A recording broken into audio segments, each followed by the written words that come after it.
Good morning, everybody. We got there in the end, didn't we? We had a bit of echo. Apologies for we seem to have technical problems every single morning. This is Breakfast with Winners. It's not the first time we've done this, but we are here. Good morning. We've got some very special guests in the studio. I've got the buttons. Beiju is here. He's got the buttons. He's never been so excited.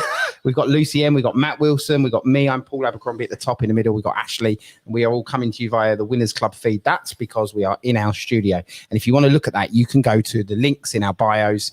There's a little button that says live video. You can view the live video feed of the studio.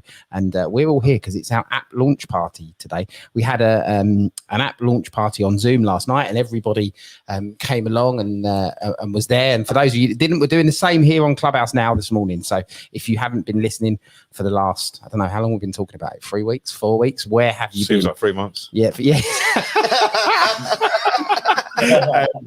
We have got an app that we've just launched. It's a companion app to your Clubhouse experience. We're basically taking all of the good content that comes out of these rooms and placing it into the app for you to listen again and show transcripts, social feed, and all good stuff that's going on in that app. We'll talk about that later. But we are here. Good morning, everybody. How are you? Good, very good, very good. I started at 3:30. I woke up this morning, so getting my steps in because I was not going to have time this morning. Got my steps in, got showered, drove here, got here about 5:45. Looking for croissants. We've got some wicked croissants. Can you see the live feed? Look at that. That's proper, fresh croissants. They look like those fake ones, you know? No, proper. They just stay on the side all the time and look good. They were baked about an hour ago, mate. Fucking quality. Can't wait to have one with a cup of tea. It's the first thing he said. Yeah. Where did you go? Just around the corner. You know, I can nearly say the word. I can't say it. Just around the corner there. We've got no advertising guidelines. You can say it. It's not. I was going to say something inappropriate, but no, a shop around the corner and a fresh bakery and Happy Days. Really good. They looked at me. Hello. I said hello, and then here we are. Only you could say it like that. Only I could say it. Yeah, we couldn't. But I've lost my chain of thought. We got James joining us via live stream. James is here as well. He looks like he's in a prison cell, but you're not. Where are you? I am I'm in a suite actually. I got upgraded to a suite when I turned up at the Kettering Park Hotel last night at the Hotel and Spa. Sweet blue, very nice. I'm well fancy. Check me out. I've got a coffee machine in the corner. I basically look like I'm holidaying in the sort of place that Paul Abercrombie would go. Look at that! You got a corner for everything. Yeah, did you not see his story? No. I want to give James a sound. Yeah. Well, hang on. It doesn't go off. You got to press it again. Oh, just don't press any more buttons. All right. Beiju came in this morning because James isn't here. I thought I had the opportunity to to press the buttons. No. So Beiju took the seat where James usually sits next to the mixing desk, and has got very excited about the buttons that he can press this morning. Why is that flashing? Because you broke it. I know, but you got to hang on. That's it done. Yeah, that's it. Cool. That's it. Lucy N, good morning. Hello. How was your experience in Ilford overnight? Yeah, stayed in a travel lodge, didn't I? Travel lodge is all right, but an Ilford travel lodge. Oh my God. I don't know if any travel lodge is all right, to be honest. My partner was like, stay in a Premier Inn, it's much better. And I was like, they're the same. They're the same. They are definitely not the same. They are not the same. Well, Premier Inn, if you don't have a good night's sleep, you get your money back. Do you? That's their guarantee. Look on their thing. So if you go out on a heavy one, they're horrendous sleep. There is a good night's sleep guarantee, but have you ever tried to call it in? No, but that's exactly. Yeah, you get your money back in 12 months as long as you write 10 letters and 3 emails. You need to send her out with your sleep app. How many rent and all the rest of it that you sleep. And if you can't prove it, you get your money back. Yeah, as good as a builder's guarantee. Ilford is an interesting place, isn't it? It's very nice. I walked down the road to get a Turkish last night. What was his lovely. name? Oh. He's on it today. Quick. Love it. Oh dear, I've forgotten. I didn't ask. You don't ask. You don't need names in Ilford. You don't need names in Ilford. You just, didn't ask. If there's one thing that you do so well, Lucian, is you just walk yourself into Yeah, I've done it all my life. It's brilliant. It is an interesting place. Only 10 minutes to central London on the train, but it's like a different world. It really is a different world, but I loved it. I loved my stay in Ilford Travel Only Lodge. 40 minutes from Southend, where I am. And me and Ashley live about 10 minutes away from each other. Where did you get your steps in this morning? I'm intrigued. I walk around the block, so get my steps in. So then I know it's in. How many steps? 10,000. I have 10,000 minimum per day, but I have to average 12.5 each day over 7 days. So how many did you do at 3:30? I did about 4,000. Oh my god. That's all right. But it's only one round the block. But then I'll make up later on today. I'll go for a walk. That's good. I don't think they're Apple Watches, right? You got an Apple Watch and you do your steps on the Apple Watch. Yeah. If I get in a hot bath or a hot tub or just hot water in general, Happens a lot. and I leave my watch, If anyone knows what's going on with Paul's house at the moment, and I leave my watch on, I get exercise. Look, I get exercise. Yeah, I'm sure it's like, there's probably an error of 10-15%, but it's more or less there, right? So you get your steps in. That's good. yeah, but I'm just sitting still in hot water. Hey, look. in what, a swimming pool, the hot tub, or one of the baths? Leave it. Hang on. When you're in hot, is there vibrations? No. Are you moving anything? No. In that conversation, there might be children listening. Ashley, you okay? Paul, tell me your nighttime routine. Oh no, yeah, James, well done. That is good. I want to hear Ryan's. I want to hear Ryan's nighttime routine. No, you need to hear Paul's. Let's not deflect from Paul. I want to hear Paul. I don't think you. I picture it now. But actually, do you know what? I've gave them, I've gave them some stuff and they ruined me for it. So Paul's water's gone, right? The boiler went. We had a hot water central heating issue. Yeah. For about 4 days. And I organised a plumber, never turned up. Organised another plumber, he never turned up. But that's why I've been a bit grumpy over the last few days. Yes, because we didn't have any hot last water. few days. And of course, I've got 4 kids and a wonderful wife, but they can half moan. Honestly, yeah. But anyway, there was no hot water. Paul, the nighttime routine is a candlelit bath. Right. With some face creams, bath No, I don't oils. have face creams. I've got some Roses. I've got some oils. James, help me out here, my friend. Penhaligons. Anyone know Penhaligons? They make You got Penhaligons? Of course you have. Penhaligons nice. do some awesome bath oils. Do you have a bathrobe and slippers? I might have them.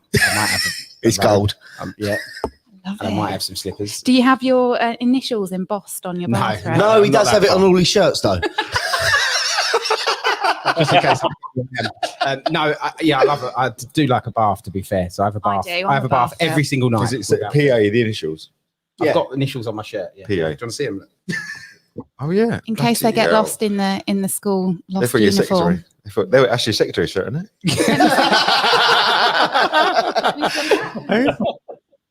Hang on. Let me do this. Oh my god.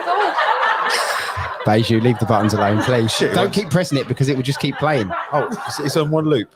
and annoy everybody. Anyway, let's go to some people here in the in some other people in the room. Good morning, everybody. Hope you're all well. Who wants to? There's no method to the madness this morning. We're just talking about a load of old nonsense. Really, have a little laugh and say hello. And listen, it's Teresa there because she was the most listened. Teresa. Yeah, can you believe Teresa is the most listened member? For those of you that don't know, this was revealed in our Zoom launch party last night. The most listened, or not the most listened to, the person that's listened the most to the Winners Club since it started, because we've been tracking the data, is Teresa. Good morning, Ash, Teresa. make her a mod so she goes top row now. I think that's the case. We're let's go. This is Teresa. As we've said in previous shows, like the way we mod people is just through loyalty, and the way we grow this room is just by consistency and loyalty. And Teresa has. I thought it was just all your pals. So Teresa, is it because Would you like me? in the room more than Ash? Yeah. Do you all like me? were you surprised, Teresa, that you were the top listen member? Yes and no. I mean, it's testament to all of you guys. You know, this room is fantastic. The diversity of people and experience and the shares, and it's just brilliant. I love it. Proper community, and it's been lovely to meet some of you. So yeah, it was funny last night. I felt like I've been exposed like something. No, that was a High Park. She's beat me. Yeah, we met at High Park. She's beautiful. She's Such an beat angel. me in listen time on the Winners Club. Yeah. How is that possible? Because he doesn't turn up some mornings, does he? Yeah. That's amazing. Teresa Do you came remember at High that morning where he said to us, I'm getting in the shower 10 Yeah. minutes before the show started, and then we thought we drowned in the shower because he just disappeared, didn't come back. That was it. He honestly put in our little WhatsApp group, fellas, I'm just getting in the shower, I'll be back in a minute. And he didn't come back. No, panic. The best bit about that is Isn't that that's when you the broke day that we started doing. No, I was feeding the baby. I didn't realise that it went. You didn't I was just sitting there trying to Go on, James. Sorry, mate. We got you now. Go on. You didn't fall down the plug hole, did you, Ash? So I was just saying that was the day we decided to start doing full show transcripts. Was the day that Ash went missing. So the first half an hour of transcripts is just like, oh, what's happened to Ashley Shipman? Has he fallen out of the shower? I was like, I'm glad we started recording this gold on this particular day. You broke your foot, didn't you, that morning as well? No, that was a different morning. Oh, was it? Yeah, that was. Yeah, I only just started wearing shoes. Yeah, if anyone hasn't heard the conversation, we was having a photo shoot, and I'm in jeans, flip flops, and a shirt. I met you at Estra, didn't I? Yeah.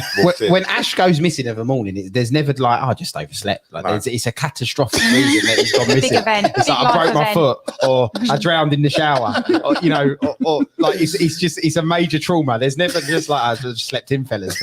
I done it the other day. I just because early on when Charlotte was pregnant, I missed the show, and then I used to send in the chat. I'm in A&E. I might be here all night. And then it was never. It was like A&E. Yeah, no, we had one of those ones. He missed. He just never turned up. Got to 6:31, 6:32. About 6:33, he's like, right, okay, someone better start the room without Ashley, unless you're Piers Linear, you just start it anyway. Yeah, 5 minutes dear. early. Oh, but dear. do you remember that? But so Ashley just didn't arrive, so we started the room, and then about 4 hours later, sorry guys, I'm in A&E. You deal with it like a swan, though, Ash. You really do deal with it like a swan. Like it is catastrophic. Well, the thing is, you know what it is? I was in hospital. Charlotte is it Braxton Hicks? Is that the thing? And we're in the hospital now. It's like 4 a.m. I feel in my head, I'm like, if I just get an hour's sleep, I'll be all right. Go to sleep and then don't wake up. She was that was what happened to me on Wednesday. Wednesday, I was supposed to be hosting the show or taking the first hour, and I woke up about 4:30. And I thought, oh, yeah, I'll go back to sleep now. I went back to sleep, and that was it. Just woke Do you not up. have an alarm clock? I did, but I obviously slept through it. Oh, okay. Wow. I have an iPhone as an alarm. Okay. You know, I have 4 now, so I have my alarm clock.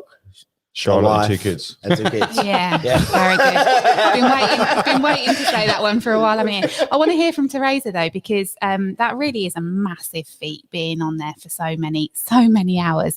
Teresa, really, honestly, why do you love it so much? Tell us why you love it. Oh.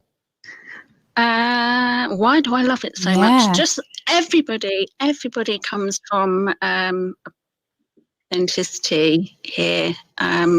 They've given up so much time for other people. I just feel like it's my tribe.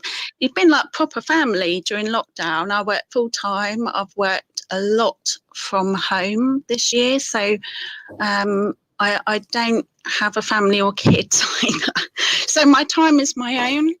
And it's just been lovely to listen in, and it's given me a lot of pause for thought about a lot of things. I don't think, Teresa, I don't know who agrees that Clubhouse would have been as successful if it had been launched outside of COVID. No, it's been a huge. That was the positioning. It was a perfect storm. It was a perfect storm. It was a full lockdown. People were like, really? And it was at Christmas. Couldn't see families. All of a sudden, you've got this thing opened up, and you can have real conversation with like-minded people. And it was like, it's like this intake of woof. Yeah. So glad that you're here, Teresa, and congratulations. You're going to be in the studio, apparently. Yeah, I was wondering. I thought I hadn't seen Ryan this morning, but Ryan and Rihanna. Rihanna's so amazing. Where's Rihanna? Can we just talk about how amazing Rihanna is for a second? And Ryan, we like your post on the Winners Club feed. Kebab, have a word. I used to be a kebab man, but those kebabs, there's proper kebabs. Like Indian kebabs are different to Turkish kebabs. And but a good Turkish kebab is like a proper Turkish kebab. You still haven't told his name. You keep avoiding this. No, you're right. Donna, but they are great. Yeah, but in terms of spice, there's nothing like an Indian kebab. But it's a very, very talking of food. We'll move off of food in a minute. Okay. It's a very random question. What's your favourite sandwich? Well, bacon. No, chicken salad. I'd go for a prawn salad. I think. Chicken salad. Yeah, but then sometimes it's weird. I don't mind Egg sandwich is just wrong. Have a word. That's wrong. That is wrong. Egg crisp sandwich. But the naughtiest I've is a crisp sandwich. That's just naughty. Just a straight out. Mine is horrible. It's calm and calm. Yeah, it's just I used to. No, that one with all the mashed up cheeses is good. like all the different cheeses. Oh, no. I like cheese, but I don't like that one. Matt looks like a I like ploughman's. Matt's a ploughman's. Look at him. No? Yeah, Bacon. What sauce? I don't do no sauce. HP. No. Mint sauce, mate. Mint. Mint. They call it mint sauce, didn't they? Brown sauce. Oh. Never got brown sauce. Never had brown sauce. I never had Marmite till about 3 weeks ago. And Yeah, sorry, we've gone completely off on a tangent here. This is what happens when you get 5 people in the room. We're just talking about what's your favourite sandwich first thing in the morning. Oh, you brought it up. Yeah, I did. So if we hadn't already told you, we've got an app and it's live now in the App Store. So everybody has the ability to go and download the app. So you can go to the App Ryan's Store, flashing like Google Play and Apple, and you can search for the Winners Club, and you can go in there and download the companion app. And I'm just about to launch our first live chat board within the app. So if you're an app member, or you've downloaded the app, you'll be able to go in and see the very first. Can we do though? Can we do a big push? So if you haven't downloaded it yet, because I can see there's a couple of hundred people who are in the room, which is awesome. If you haven't downloaded it yet, can we wait till 7?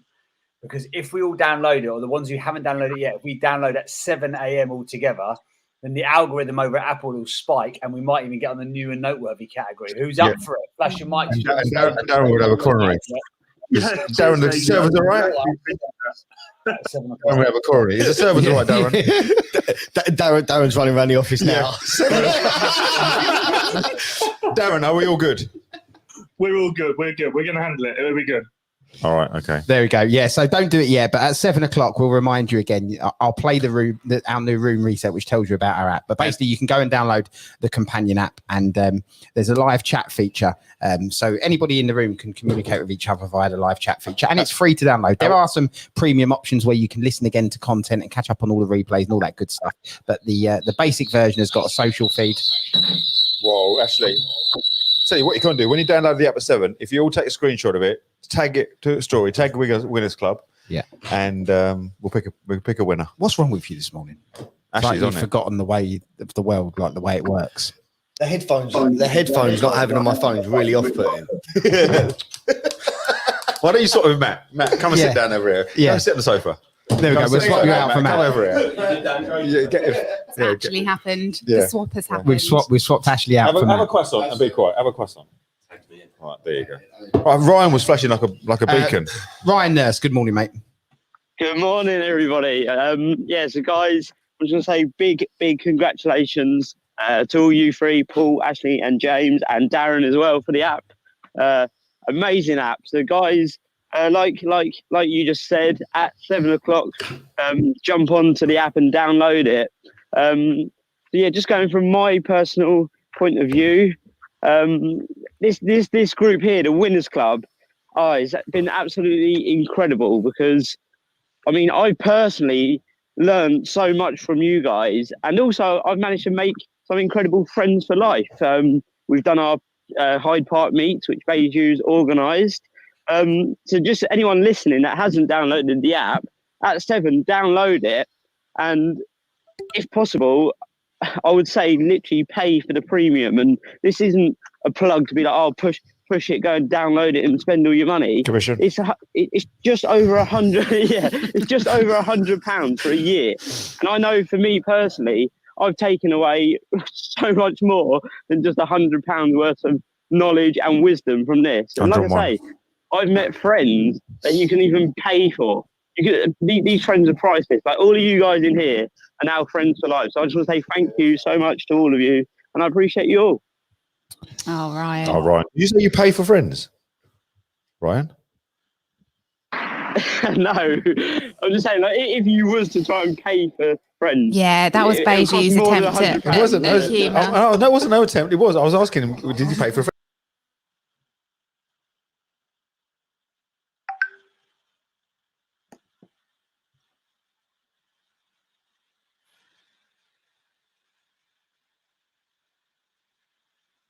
Actually, sweating here. Yeah, I will. I've got to find the leaf first, but I will find it. I'm a man of my word. I'd like you to feed him some grapes as well, please. And fan him with some essential oils. I think Any preference on grape colour, actually? Grape colour preference? Like a black grape or a white grape? Black grapes, please. Seedless. Seeded or seedless? Seedless, definitely. Aren't they red grapes? Hashtag seedless. There's Okay. red and black. There's red and black. Is there? Is it? Yeah. Or there's black. Black grapes are delicious. There's like reddish, reddish, and then the green.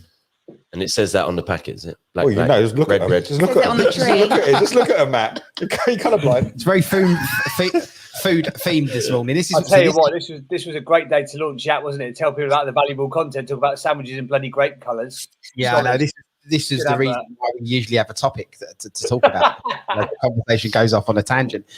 Matt, get us back on track. How are you, mate? Good morning. I'm very well, thank you. Yeah. I was hanging a little bit this morning when I got up because I took the missus out last night on a little date night. We went to this Portuguese place, really good food, amazing food, and walked down the road just as we were going to the car, and there was a pub. It's in a little village near us. We've never actually been to it, and there was a pub playing a open mic night. So we just went in there, and it was literally they were the youngest person in there apart from us was like 65, and me and my missus went in out the back. They had like bands set up, and basically just a load of old fellas and old diddies bring their guitars, just get up, sing a couple of songs. I It was love it. brilliant. It was great fun. Did you have a song? Do a song? No, I didn't. No, you got to pre-plan You do that. They have asked me to come back though. You're an Elvis. They've asked me to come back. I do like a bit of Elvis. You do Elvis. Yeah, I could do. But yeah, it was good. I'm loving the app as well, by the way. That's what I was just sitting over there, just on it. It's great. For those of you guys that haven't got it yet, it's basically like us lot having a Facebook group without being on bloody Facebook, which is great. That feed's great, like the main feed, isn't it? Yeah. Do you know what? It's in beta stage as well, so don't judge us too soon. There are some things that we want to fix. There's some bits that we're changing, but yeah, it's our beta version, and it's good. The idea was that we just want to take all of the good content, not this morning, by the way, and just put all of the good content back into somewhere where somebody can listen back to it. Yeah, because there's loads of it. You know, on a normal good day when people are actually talking about something that's valuable, there's some really good content. You know, I've been through some of your recorded rooms that you've already done, because there's loads in there. How far does it go back? Because we started recording on the 2nd of August. Well, actually, we've been recording for a lot longer, but the content on there is the 2nd of August. To be honest, it's taken a while. You really have to, as moderators and hosts, control the conversation and be intentional about the way you want the conversation to go, to get the content right. So you have to lead it a little bit, which we found. So Like we're doing now. Yeah, it's not a good example. the exact opposite of what we're doing. But you have to, you do have to. So it's taken a while for us to realize that, because otherwise you listen back to something and this is just nonsense. Yeah. But we found a way of, again, not this morning, but we found a way of getting the conversation intentional enough to be able to get an asset out the back of it that is valuable to somebody to listen again. And is the notes feature live yet? Is that part live? The transcripts, yes. There's transcripts. Yep. So we're plugged into Otter, so Otter does the transcripts. About 90 minutes after the room is finished, the show transcript should be popping back into the show notes feed. Yeah. All automated. All. No. If it's Paul involved, of course it is. It's not. There's Well, not I'm 10 hoping. little boys behind there going. I'm hoping for a yes. No. Do you know? No, it's because you still have to manage. Somebody has to edit the audio. Okay. So at the moment, James's team. Did James tell you he's got a podcast agency? Got a podcast agency. He's got one of my There he is. He's popped back in. Alex Chisnell told me. On the button. Yeah. Alex Chisnell told me. He's dancing around on the camera, James. There's a at the moment, James's team are editing the audio so that we can get a workflow going and understand what's what. And then the plan is that will be outsourced to other parts of the world to make it a bit more efficient and a bit quicker. Brilliant. Because James is really expensive. Is he? Yeah. well pricey. I'm like Stella though. I'm refreshingly expensive. Stella. Is it Stella? Is it Stella? Reassuringly. Yeah. Reassuringly expensive. Should we pick a topic then? Yeah. What should we speak about this morning? Why don't we get someone for? I tell you what, it's just coming up to 7 o'clock. We're doing a quick room reset, and then we're going to go for a purge of the app download to try and spike the Apple downloads. And then when we come back at 7 o'clock, we'll have a topic. No, hold on, you're getting a bit. It's that one. All right. That one up there. Beijing's getting a bit carried away, just trying to press a button before we do it. We'll go for a quick reset. We'll be back on the other side. We'll do the app download, then we'll pick a topic. You are listening to Breakfast with Winners. Exclusive content direct from the Winners Club. If you are enjoying the conversation, click on the green Monopoly house at the top of the screen right now and join the thousands of winners already in our community. For even more actionable content and powerful lessons, download the free companion app now. Just search for the Winners Club in the App Store or Google Play. For more information about the Winners Club and how to become part of our growing community, head to thewinnersclub.club. Now, back to the show. We are back. This is Breakfast with Winners. Please put your phones away from the microphones if you're in the studio. There we go, Beju. That's better. Or actually turn your volume down. Mine was all right. You're a bit too loud. I don't know what's wrong with him this morning. James, he's going back to day one where he's taking his headphones out the bottom of the phone, turning the volume up so it feeds. God, that day again. We're there It's again, all aren't we? wrong. So what we're going to do this morning, guys, seeing as this is everything we do. The community is led by the community. The app's led by you guys. So who wants to pick a topic for discussion this morning? Flash your microphones. The ones person that that's flashing the most or flashing the quickest can ask a question and pick the topic of conversation. Darren and Iffy. Oh, it's close between Darren and Iffy. I think it's Iffy, to be honest with you. Let's go for Iffy. Iffy. Darren, we love you, but we got Iffy. Well, I love you, Darren. I think the app is brilliant. I've just updated my profile with emojis, so I'm very excited about that. I was thinking, how about we talk about how do you show up, like omnipresence? I know Grant Cardone talks a lot about having omnipresence and being everywhere. How do you show up consistently the same everywhere that you go? And the reason I thought of this is because we've got the app now. I was thinking, what picture am I going to use? And I thought, I'll just use the picture I use everywhere so that everyone sees me as the same wherever I am. So maybe we could talk about that. How do you show up consistently as yourself? Maybe. But Effie, I just want to add to that Grant Cardone actually changes his pictures all the time. He is so not consistent, not on his Instagram and not on his picture on Clubhouse. It's just funny you mentioned, I'm sure he might say that, but he is not consistent. I mean, himself. So it's we always talk to him about that. The thing about I noticed that about Grant Cardone. He does change his picture, and I know he's got a process for that. But I mean, the idea of being everywhere all the time, and I think you should keep your picture if you're not Grant Cardone. Do you know what's the thing about Grant Cardone is he's earned the right, because he's got such a big profile. You could get away with it. So you could ask yourself, where are you in your journey? And I talk about earn the right to broadcast. Like if Richard Branson walked into a room and said, right, I've got everybody stop what you're doing. You've got 5 minutes of me. Everybody would stop. But someone unknown who's got the same knowledge, they wouldn't stop. He's earned the right to change his picture because he's such a big profile. Well, have you earned the right yet? Do you know what you talk about omnipresence though? What is consistent about Grant Cardone is his messaging. It's the same on all the platforms. He just shows up consistently as himself on every single platform. And his messaging is the same wherever he goes, isn't it? The thing with omnipresent is not necessarily being on all the platforms. It's the perception that you're everywhere. So that's why we're using good scheduling, understanding how to engage. Because otherwise, we've all got 24 hours. There's only so much you can do. But the perception that you're everywhere and consistently everywhere, like you say, if there's a consistency, and that's why niching and knowing your lane. If people, every time they see you, they experience you in the same way, the way you want to be experienced, the perception turns into that, oh, you're everywhere. But you're not necessarily. It's good scheduling, good approach, being strategic. People probably think I'm in Clubhouse all the time. I'm not. I'm not in Clubhouse all the time, nearly. But the perception is you take a lunch break. Well, yeah, only 5 minutes. Give us steps. But that's it's the perception of being everywhere as opposed to being everywhere per se. Okay, so let's put a bit of structure behind this. Who wants to flash your microphones if you want to answer this question? What are you doing that's working to generate? I'm flashing to generate an omnipresence. What are you doing that's working to generate your omnipresence? What content tips are you doing? How are you repurposing your content? What are you doing to become a content machine and have that omnipresence anywhere else? I'm happy to jump in after, I think it was Lucienne who wanted to jump in the first. Yeah, she's here, Tal. We can see her in front. Can you see we're trying to ignore her. Have a look at her face live. Thanks, Tal. Please, Tal. I've had to put my phone in the other room so I can't actually flash on the app. So I'm just waving my hands around. Come on and tell us, what are you doing? What am I doing? Not here today. Well, did you miss the question? You was outside making a coffee, wasn't you? Yeah. Why don't we all be omnipresence. I was listening. Omnipresence. That's what we're talking about. Yeah. I'm not pretending to be anyone other than I'm not. So it's easy to show up as me on every channel. I think it's really hard when you have created a persona that's not true to who you are to show up consistently like that. So anybody who's really struggling with their energy on their social media, consider whether or not that's actually true to who you are, what you're putting out there, because it's a lot easier when you are honest. So it's no effort anymore. It used to be really hard work, but now that I just don't really care about how I speak my opinion.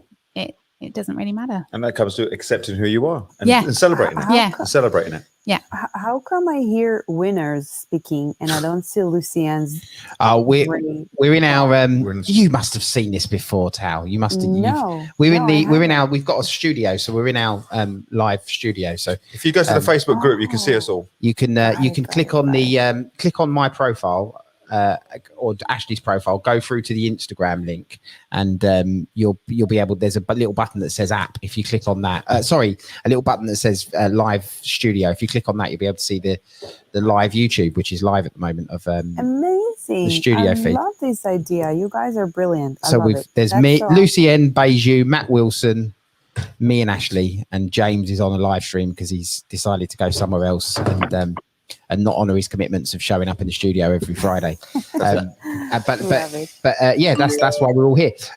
How many social media platforms are there now? Like, because if you've got, and I'd be really interested to hear about people, and we'll come back to you, Tal, because I know you wanted to go. Are people creating unique content per platform, or are they repurposing the same piece of content across all you got Instagram platforms, Facebook, five big ones, TikTok, House, TikTok 5. But within Instagram, you got plus a podcast if you've got a podcast. Correct. But within Instagram, you've got like 5 different. You've got Reels, Stories, Grids. So within those, you've got different ways of doing platform. Content. Sorry. Tal, you wanted to go. Over to you. Well, I can tell you that I am using almost all the social media platforms. Obviously, that's my business. So my team is doing that because I cannot really manage everything. But I've been working on different platforms since 2006. I've been doing MySpace at the time, and I grew to have, the Instagram and the LinkedIn and the Facebook. I have a Facebook page with 33,000 followers, and I used to have 1.5 million views on each post, like back in the days when it was so easy to get exposure.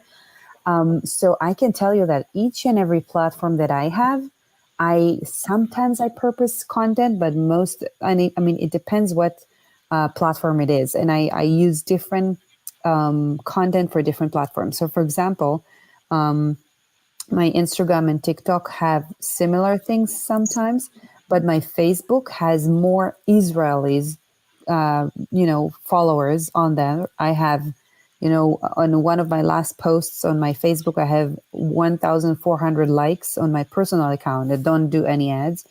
And it's all organic, and it's all people who've been following me for many, many years. And most of them are Israelis. So my content there is a lot of it is personal, and I write in Hebrew.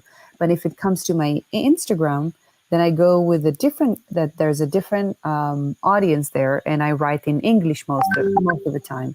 And I do a lot of carousels, and I do a lot of reels or whatever. If you see my Instagram, you can see I also post a lot of personal stuff.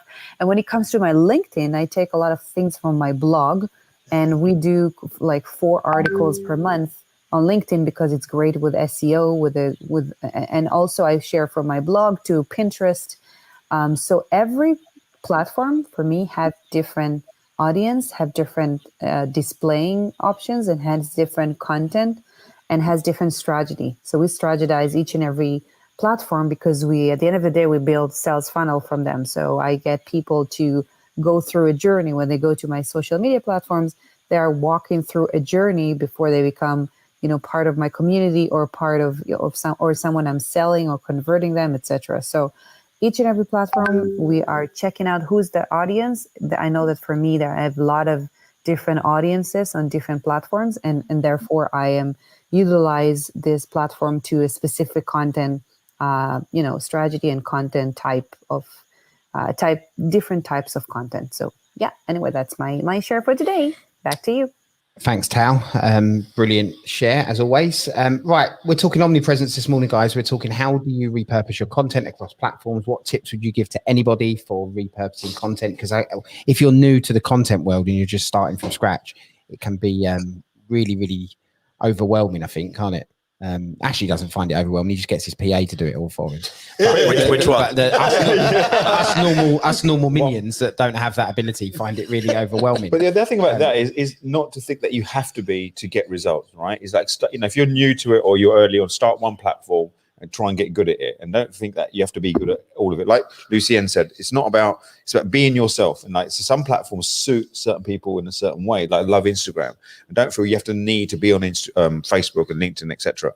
But it's so you're right about omnipresent, the perception of being everywhere. But when you're good at one platform, there's a cut through. It's all about cut throughs, or like what Matt talks about, stopping the scrolls. The equivalent of stopping the scroll. If you get cut through, create attention, because attention is the commodity.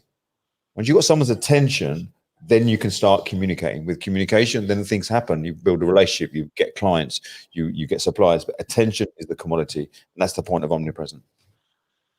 I think that the more content you have out there, the better. And it's super important to create multiple channels, because you can bring so many traffic and so many traction from different directions. But again, saying that, it's a lot of work and it's a lot of effort and resources. So if you don't have them, you rather not do that. I mean, you don't want to open a LinkedIn account and leave it empty. So you want to make sure that you have consistent content on all of them, and that's a lot of work. So it really doesn't fit everyone. I agree, but the more content you have and the more valuable it is, then that's the better it is for you to be online and build your presence. So anyway, that's another thing I threw there. Matt, I'd love to hear I'd your. like to add. I'd like to add to that. Credit Ninja. Credit. Good evening. How are you? Are you there? Hello. Credit. Go for it. Are you there? Can you hear me? She'll be back in a second. I'm here. Can you hear me? Yeah, we can hear you now. Yeah, you okay? Yeah, I'm sorry. I was sick for a week, and so I apologize for not being the first one to talk all the time. I'm recovering, so I know I play hard, I work hard, but I wanted to add, being omnipresent, you have to look at all the different strategies and lay it all out. And for me, it's about evergreen type of SEO. Why do I say that? Because I'm on a lot of podcasts, I'm on a lot of articles. So when people search me, can you hear me? We hear you, yeah. Okay, I'm sorry, someone's getting in.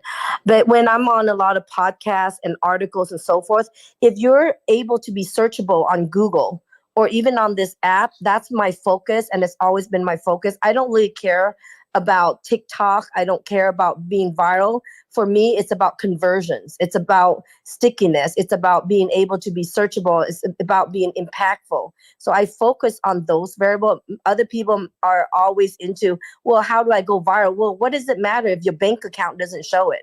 So for me, it's about conversions. It's about the amount of effort that you put out there that results in amount of sales or conversions, or bottom line is your revenue.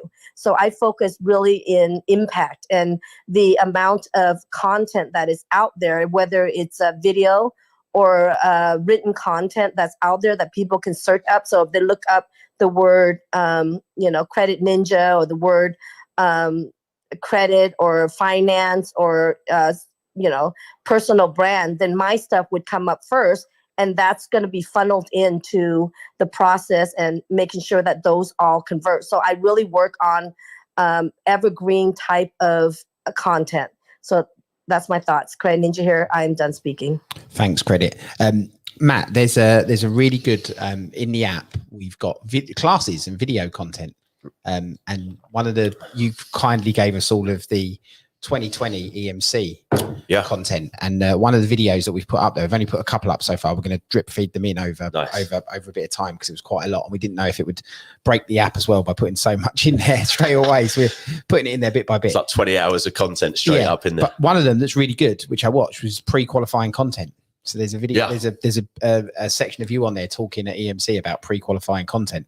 So I'd love to hear your thoughts on content, omnipresence, and all of that jazz. Yeah, because I think it's especially with like Gary V out there and doing all this stuff, you know, he's sort of brought this, you know, content world sort of stuff out there. And I think a lot of people, especially people that are probably in the audience now and they're thinking about getting into this, it can get a bit overwhelming because when they listen into this advice, you know, I agree a lot with what Credit Ninja just said. When they listen to all this advice about just putting content out there, just putting content out there for the sake of putting it out there and putting it everywhere, it can be overwhelming. And a lot of people, they're just not going to do it because it's a hell of a lot of work. What they forget is that he's got 30 people that work just on his content. Forget all of the other stuff. He's got like 30 people that chop all of his stuff up and put it out there so it happens. I think in the early days anyway, if you're a business and you want to get off the ground, you've got to be a bit more direct with it and a bit more deliberate. So just putting stuff out there for the sake of putting it on all the different platforms, it's not going to lead to anything. I don't believe, you know, you can prove me wrong, but I don't believe it's going to lead to new clients, for instance, or getting new business through the door that quickly. If you do it for 5 years on the bounce, maybe you're going to get invited on a TV show or something like that or whatever. But that's a hell of a lot of work. And a lot of people, you know, they haven't got the money, they haven't got the time to put that sort of work in. So what I try to do, again, I'm a lot more deliberate. If I do something, especially on Facebook, I'll do it for an actual reason. And that reason is to try and qualify my audience. So we've got this little concept called pre-qualifying content where we'll make a piece of content that we'll put out to an audience of people that we think might be interested in our stuff. And by the way, we pay for it because it's so cheap on platforms like Facebook to promote content and just do, you know, engagement stuff. So you'll put a piece of content out there and then just sponsor that piece of content. Correct. Yeah. Especially on Facebook. Like for those of you guys that are, you know, listening and thinking about a lady earlier mentioned about the Facebook page. She used to get millions of views. She probably barely gets any now because on a Facebook business page, you know, whether that's Matt Wilson or Einstein Marketer or whatever, you're just not going to get any reach. You're not going to get any views on the content organically. So you've got to put some money behind it. And because it's so cheap to do that on Facebook, you might as well. Is that difference between boosting a post and sponsoring? Is that a difference there? Well, yeah, it's pretty much the same thing. Like boosting is what, you know, just an amateur without an ad account would do, you know, because everyone can do that. That won't get you as better reach as if you actually had a business Facebook account and with promoted the post and all of that stuff. Because like boosting, again, in the eyes of Facebook, they'll see advertisers and businesses that have got an actual ad account, and then they'll see your average Joe Blogs that's boosting a post. They're always going to give the advertiser and the business more space in the feed. They're going to get the views first. They're going to get the better audience. So when you're boosting post, you're shooting yourself in the foot, really. You better just get a proper ad account and do it properly and just promote that post. But then what we do is, so we'll create a piece of content, but again, we'll do it deliberately, knowing that we want it to at least qualify our audience. There's no point me as a marketing agency putting out a load of content about, you know, being an accountant or whatever, just some random piece of content or, you know, finances or managing cash flow in business, whatever it is, just random. I want to qualify my audience for people that are looking to advertise on Facebook or are looking to generate leads through sales funnels. So what I'll do is I'll pick an audience and I'll create a little piece of content. And that content is one job is to qualify the audience. So for instance, it might be how to create your first ad on Facebook. Now, that piece of content, just because of the name, is qualifying my audience, because why would someone watch that? This is a question you always have to ask yourself. Why would someone watch this piece of content? Why would they download this thing, read this blog, if they wasn't interested in what you've actually got? Now, why would someone watch a video called How to Run Your First Facebook Ad if they wasn't potentially interested in running Facebook ads? So what it enables me to do, I put that content out to a big audience very, very cheaply. I can promote that. You know, £5 a day could get you a couple of thousand views on that video. But now I know, because it's a qualifying piece of content, I now know that those people that have watched it are potentially interested in what I've got. And what it enables me to do is build up an audience of those people. So you reverse engineer at the end. What does success look like? And then you reverse engineer in terms of how do I get to that point? In terms of someone wants to advertise on use my services to understand how to use Facebook ads. Then you reverse engineer that and create an ad to create an audience. Correct. Yeah, that's all I'm doing, because the content's now going out there. So I'm not omnipresent, but on Facebook anyway, that video is getting seen. And what Facebook's doing in the background is it's basically funneling all those people that have viewed it Sounds like someone's on the motorway. Let's have a look. Jet airplane went over. Yeah. It's taken all those people that viewed it and it's putting them in an audience for me. My audience, my retargeting audience. Now I've got an audience of people that are pre-qualified, and that's like sort of the concept of pre-qualified content. In one of your rooms, we talked about whereby someone might not have an audience. Like, so you're doing an advert whereby you're saying, right, I want to get 2,000 hands up. Yeah, people who put their hands up, so to speak, and then you say, right, my second set of adverts will go to that hands up audience because they're obviously interested. So that's a bit more of a call to action. Yeah, correct. And like when you do it organically, for those guys that listen, and when you're doing it organically and you're doing things on Instagram and things like that, again, you can do it in your normal post that you put on Instagram and things like that. And the way a lot of the time you can qualify organically is just by asking for interaction and then following up with the people that are commenting on it. If someone's got something to say about a piece of content that you've put out, that's a conversation. I think a lot of people, what they do is they take for granted a comment. Like a lot of the time they'll take for granted a comment. A comment is massive. That's someone basically walking up in the street and starting a conversation with you. A lot of people ignore them. To get a conversation started is so hard. But that's the holy grail. What we're always trying to do is start a conversation with our potential audience. Because you've got their attention. Because now you've got their attention, and then you can take that to a more controlled environment like a DM. Then you can potentially take it to the phone, and get them through your funnel that way. And at what point for you to get them in your email, is that sort of the holy grail?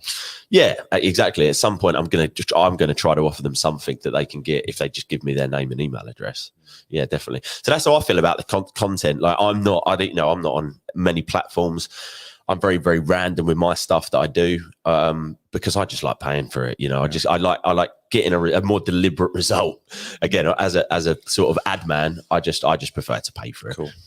So go on. We always talk about qualifying the email list. So it's much more preferable to have 200 people who are actually really engaged in what you do and want your services than having a couple of thousand people who are just not reading your email. So a lot of what we do is we send out emails which really do separate the wheat from the chaff. The people who want to be involved by provoking that, do you want to be involved in this email list, basically? If not, unsubscribe. And then what you end up with is a group of people who actually want to hear what you've got to say. I like opt-outs. Every time I send an email out, I look at the opt-outs, which is good because it's sanitizing the list. Yeah, totally. And some people are deflated when you see an unsubscribe, but I think that's absolutely brilliant because what you're doing then is you're channeling your energy into those people who haven't unsubscribed. I'm not on Facebook. I've left Facebook. I left about a year and a half ago. What, personally or as for business content as well? Both. I have an account because you have to for your Instagram. But I just and a lot of people said to me, you are cutting your nose off to spite your face by leaving Facebook. I'm like, no, I'm all right, thanks. I'm okay. I've my strategies are working elsewhere and I don't need it. I've signed up to Kajabi. We've got an app that allows for communication, much like the app that you've got. And I just think my gut says, but a lot of people say to me, you're stupid, Lucy, not being on Facebook. I can't manage that volume of customer at the moment anyway. So the proof's in the pudding. If you're getting, inquiry results elsewhere. Then... So when you're talking about ads on Facebook, I'm like, my mind's just exploding because I've got no idea what you're talking about. Well, you can do them on Instagram as well. Can you? I don't know. Retargeting, got no idea. Yeah, I think like with content, guys, we've spoke about it already. One of the biggest hang-ups for people that do want to do it, because it is still important. It's just not me. Like, I don't do it, but a lot of our clients do, and it's similar to what these guys are doing here with the app. Right, you've got to find a way. If you're going to think about doing it, you've got to find a way to chop down your longer form content in some way to help you create that little micro content. Because the thing with content is it's got a shelf life of a couple of hours nowadays. You do a post on Instagram, in like 4 or 5 hours, that's just gone. So you've got to have the volume there, and the easiest way to do that is to sort of chop up things like this. Any audios you're doing, any interviews you're doing, if you're recording stuff, blog posts, right, podcasts, chopping all that down for micro pieces of content. And there's places out there that you can go to to get that done, for fairly cheap. I mean, there's services out there for shatter content, 500 isn't quid it? or whatever. That's what I call it, shatter content. Is that right? And it's we have 4 pieces. We have 4 pillars that are the pain points of our clients, and we create one long form post, which is like a newsletter or becomes an article. We break that up, and because there's 4, you've then got 4 weeks worth of content, and it works really, really well. And we've just plugged in Loomly.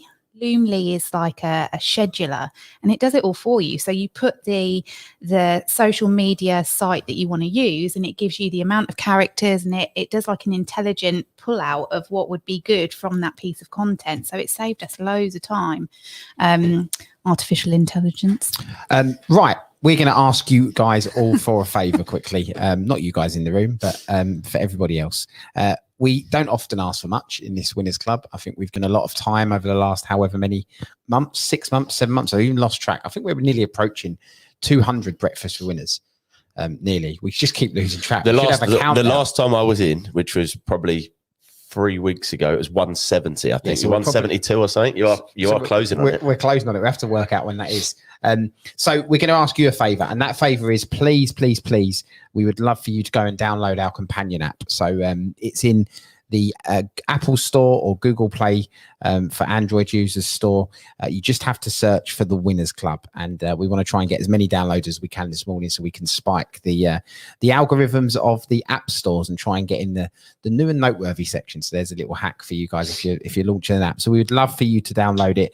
It's free to download. Yes, there is a premium subscription. You have no obligation to do that, although we think the content that's going to be put in there is going to benefit anybody that's in this room and listening. You'll all benefit from that content. And for the first 250 subscribers, there's some really cracking bonuses as well. Some really good money can't buy bonuses for the first 10 people, or for one person out of that 250, you're going to get a build a business day. So they're basically going to come down here to the studio, spend a couple of hours with me, a couple of hours with James, a couple of hours with Ashley, get a chance to come on this Friday live stream in here, and then get taken for lunch as well.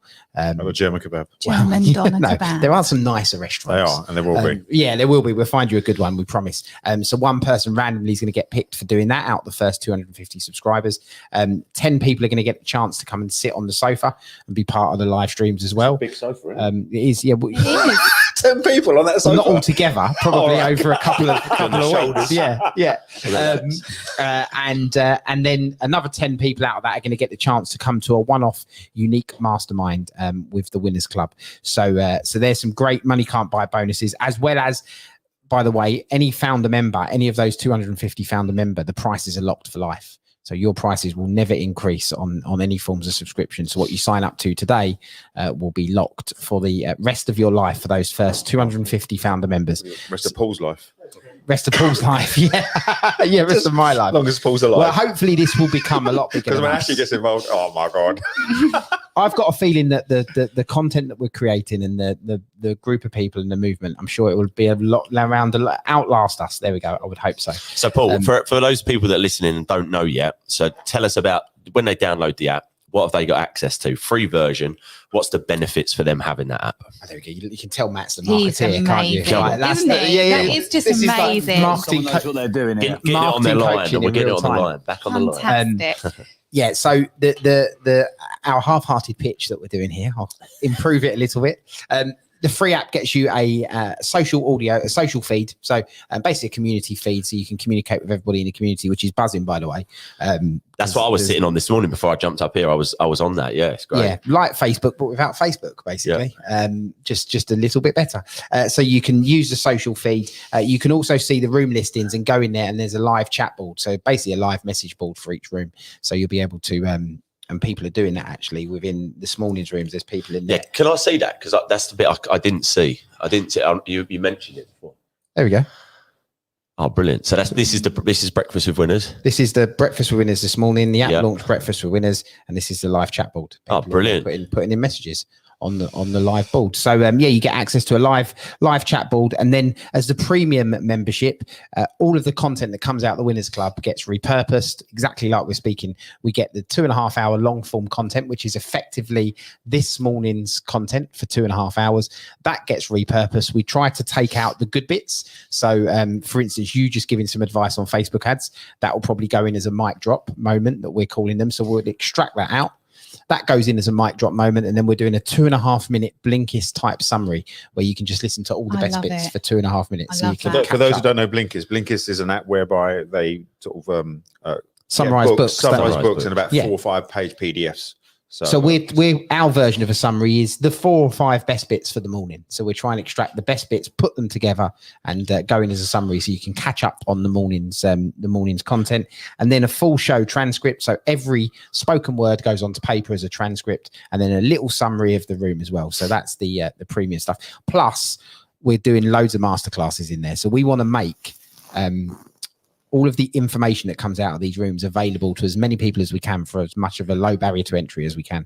So stuff like the EMC content, I've got a masterclass on there on business. James has got a masterclass on there that's available now on podcasting as well. So there's loads of videos on that. Ashley's got one about sales and marketing. We've spoken to all of you guys about, giving us recording masterclasses for you to go onto the app as well. So we just want to make really good content available there for, a low barrier to entry, and it's a tenner a month, which is it's amazing. That is just incredible. Cheap. It really is. Yeah, nobody can hear you in Clubhouse. You're talking away. Yeah, Ashley said, within 90 minutes of the show, you'll be able to access all of the content. Yeah, Ashley was talking as if he was on Clubhouse, but he's not. He's sitting on the sofa in the studio on his phone. Within basically the aim for us, and listen, we might miss it by a few minutes. So all of you people out there that will be bang on 90 minutes asking where your content is. The target for us is 90 minutes. So from the moment the show stops, 90 minutes later, that content's going to appear in the app. That's the plan. That person that wins that in-person day with you and James and Ash, oh my God. It's gonna transform their business. It honestly is. And I don't say nice things about these people a lot. But quite frankly, I'm sat next to Matt and I'm listening to him with marketing, and I've spent a lot of money on that advice. Yeah. Like a lot of money. So whoever that person is, I'm going to congratulate you in advance, because it's going to be absolutely phenomenal. We've got to pick them. You've got to pick that. Task. Can you not pull it out of a hat to make it fair? Well, we're going to have to try and find a mechanism to do that. Yeah, it's not rigged, by the way. Pull out the hat. Pull it out of the Pull hat. the rabbit out of the hat. Put all the names in. You can get like a spinner. You can get a spinner, put all the names in and spin it, and you could do that live. Oh my God. It's either a competition. Tombola, tombola. Yeah. Raffle ticket style. Yeah. Like a meat raffle. Whoever saw a meat raffle? No, probably not. Put those things up. I can't see. And then you can't be like, oh no, I don't want that person. I want someone else. You have to do it. It's your job. Your job to work with that person. Should we find out what other people think about so present? we want. Just let me finish off this half-hearted pitch, Beijing, please, before you move on and kill me completely. Try and get some order in. We listen. We are not a pitch room. We don't like to sell. We don't like people that come in the rooms and sell their stuff. But we do believe we've earned the right. Yeah. However, we do believe we've earned the right. And it's like this, what we've created is to benefit you. Like, let's be honest, for £10 a month subscription, if you do the numbers, we're really not buying Bentleys off the back of it. So it's he's already got a Bentley. So he doesn't need one. But no, honestly, it's not. We know we're not. Well, not only that, you're not actually asking them to buy anything. You're asking them to at least download the free version. Yeah. The way I look at it and how I was on it, it's basically a way to carry on the conversation that we have in these rooms with people that you have met and you've got a relationship with in these rooms, in between the rooms. So 6:30 till 9 we're on most mornings. You've got now a way to carry on that conversation and connect with the people, these like-minded people, on a platform from the comfort of your own home on your phone. Like the feed is great. That feed there is fantastic. You can message people. You can do a post. You can ask questions in there and get answers in between these rooms. That's the way I look at it for a lot of people. Without data feeding from mining from Facebook. Yeah. Instead, Paul, Ash, and James are mining your data. Just on that feed, I spoke to Darren yesterday. For those who don't know, you can see you can follow people at the moment. That's not predicated on your feed, so that's not. But Darren, eventually, can you let us know that once people follow, eventually you can sort of people you follow will come up in your feed first. This Is that is right? very important to Beiju. Very important. Darren, are you there? Darren's not there. You guys, you know what's interesting about this? Listen, this community wouldn't be anything without the people. We say that every single week. It's like we need you guys to contribute to the conversation, to help us create the content, to be able to put it into the app. And we think that it's a tool that people will be able to use to listen back. But you guys get to shape the creation of this app as well, by the way. So any of you founder members, we're beta testing the app. You guys are coming in. You're welcome to give us feedback. Well, we've already shaped it because you've listened to the community. Yeah, you've what they wanted. And you've created. You know, like that. What you're talking about with the feed, I'll make sure we get that implemented in some way. So that's what we're trying to do. We're just trying to give the best possible tool that we can to go alongside Clubhouse. So please. And this is for Paul and the team. Yeah, there we go. So please, just go and download the app. Last call to action: go and download the App Store or Google Play Store. Go and download it, please, so we can get as many downloads as we can on the app. And I'm going to shut up about it now. Yes. Huh? Oh, and Ashley saying, because you're not on Clubhouse because you're sitting on the sofa over there, but Ashley saying, screenshot the app if you can and upload a picture. Tag the Winners Club Instagram into the pictures if you can as well. That would be great. Right. Your favourite feature? Put your face on the social feed. Yeah. Go to your settings in your profile and make sure you upload your picture. If you do download the app, make sure you go to your profile settings within the app and put your picture in there so we can see who you are. That'd be great. Right, let's go to go on, Darren. Quick heads up, we just built in, it's in beta mode, but the sharing's in there now as well, so you can share people's posts on social media as well. Give that a go. That should give you direct access to the app. What, you like it on Instagram and Facebook? You can share it. Yeah. It's just been plugged in. It's only on beta mode at the moment, so just give it a go. So we can share from within the app into other social media platforms. You can share to people's WhatsApps. You can share to Facebook. You can share to wherever it is that you've got sharing ability. Paul, you get a DM from Zuckerberg soon. You'll get a DM from Zuckerberg soon. What is going on here? Winners Club. Right, guys, we're going to flash your mics. Who's got an opinion around omnipresent or what we've been talking about? Flash your mics. We'll come to you. Susan. Talk about the law of attraction, omnipresence. Talk to us. Oh, do you know what? Good morning, guys. I wasn't so much going to talk about omnipresence, actually. I was just going to quickly say something about the app because I had forgot to download it as well. So I was like telling everyone, and I was like, I haven't even downloaded it. So I done it this morning. And, I just want to say, without even a shadow of a thought, I went straight to the premium subscription, and I love the way that you guys are promoting it this morning. But equally, it's almost like you're saying to people we don't ask for much, but do us a favor. And I'm kind of when you say it, I'm no, because the reality is it's not even doing you guys a favor.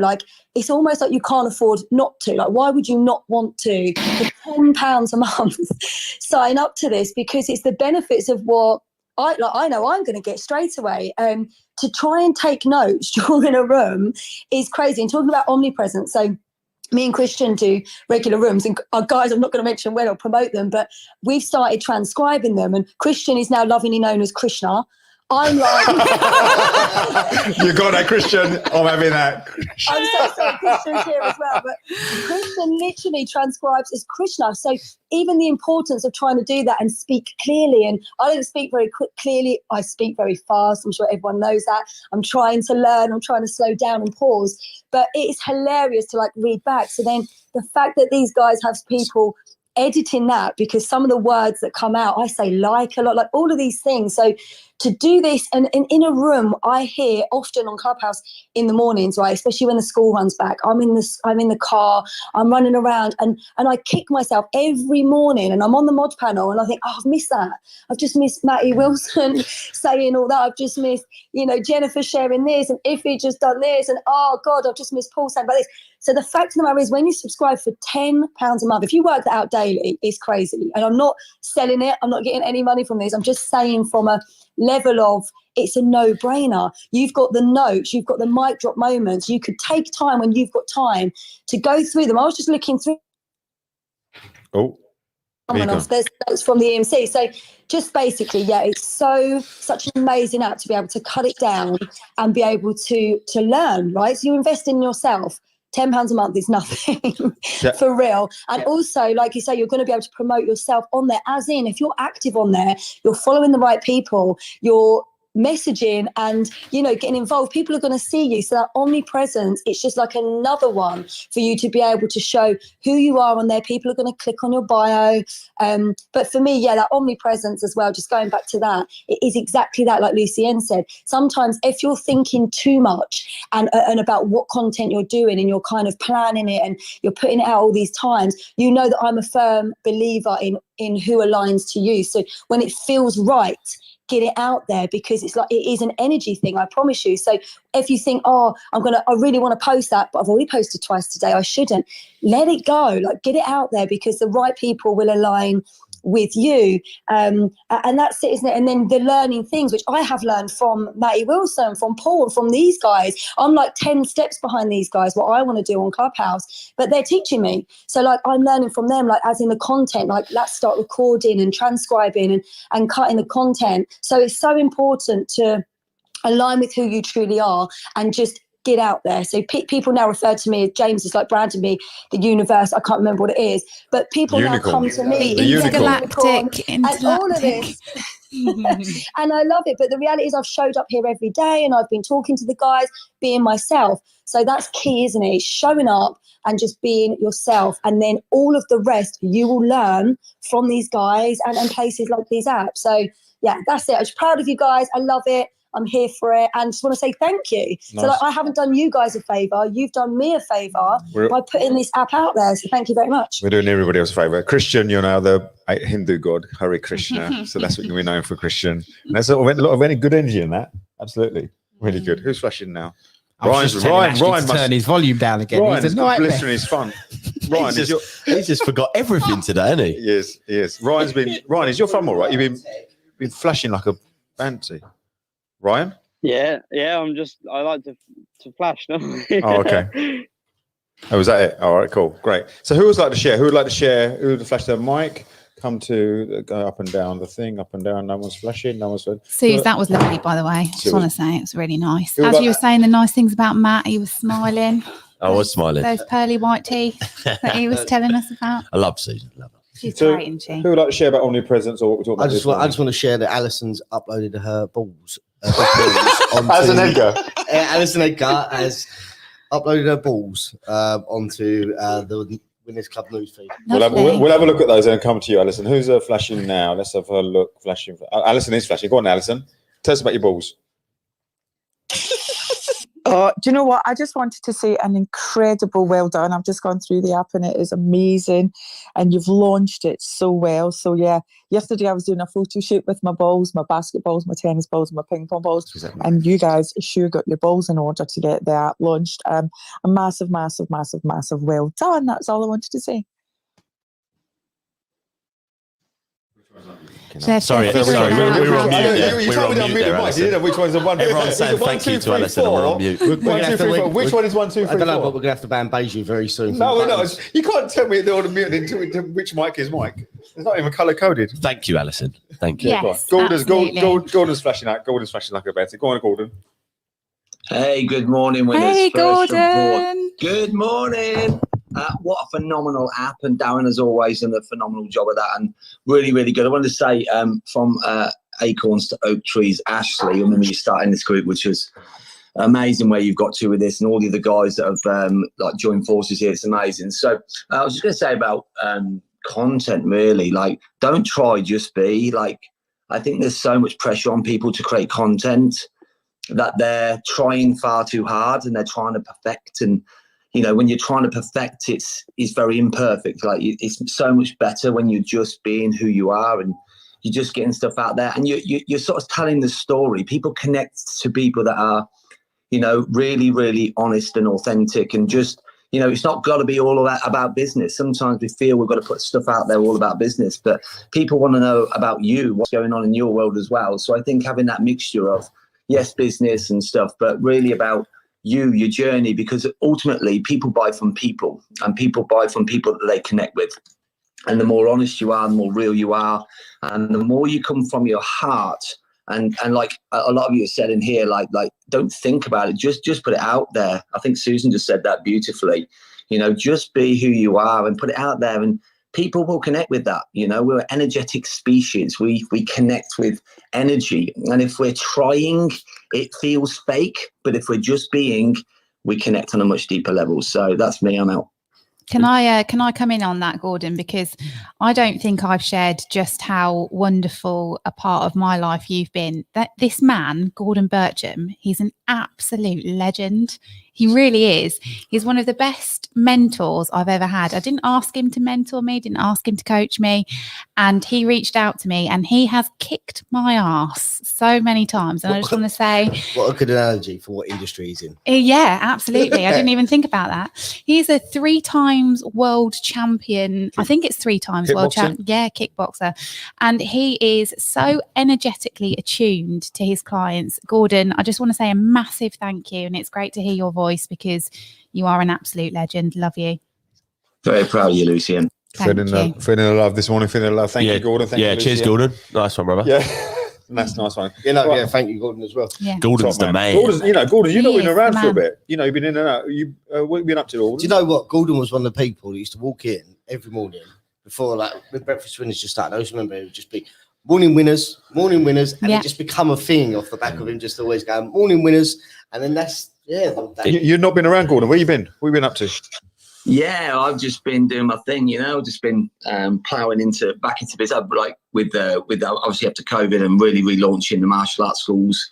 And it's been absolutely phenomenal. Like, we're record numbers. It's been absolutely insane since coming out of lockdown. So I've been focusing on that, getting that fully managed. And now also I've sort of stepped away from that now. So not really running that at all.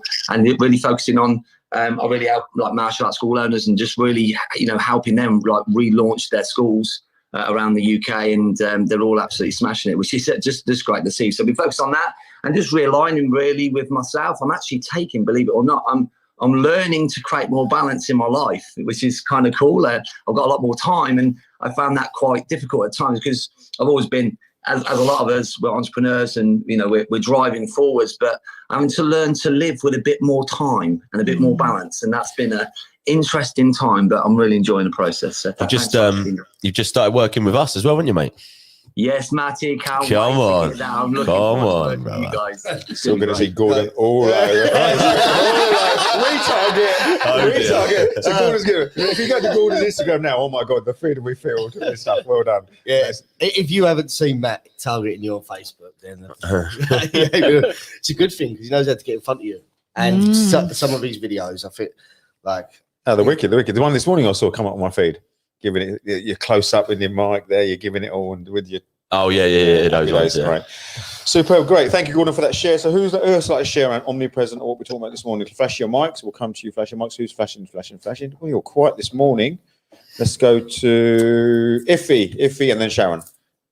Iffy. Hi, Beju. Hi, Iffy. Yes, I was just going to actually give a tip from what Gordon said about being like yourself and not trying too hard. One of the things that I found has really helped me during the lockdown, the first one, a lot of us might have many meetings on Zoom, or, you know, what I found has really helped me to create content is every time you have a meeting on Zoom, even if it's just a chat with someone from your family who might be asking for advice, just press the record, save to cloud, record to cloud.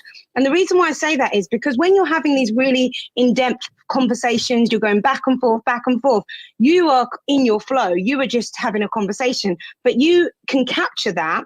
And then after, you can take the recording link from Zoom and you could send it to somebody who could then chop it up and take your best bits, and then you can repurpose that. So often when I speak to people, they say, oh, as soon as I press record, I freeze. I don't know what to do. I get all nervous. Well, if you just get used to pressing record when you're not doing anything special, you'll get really great nuggets out of your own content of what you say. So get used to recording yourself every time you have a meeting, because then it becomes more valuable. And I often, when people say to me, oh, do you want to have a quick chat? I say, oh, can we do an Instagram live? Because I know I can record that and save it and edit it. Or I say, can we do a Zoom call and do you mind me recording it in case I say anything amazing?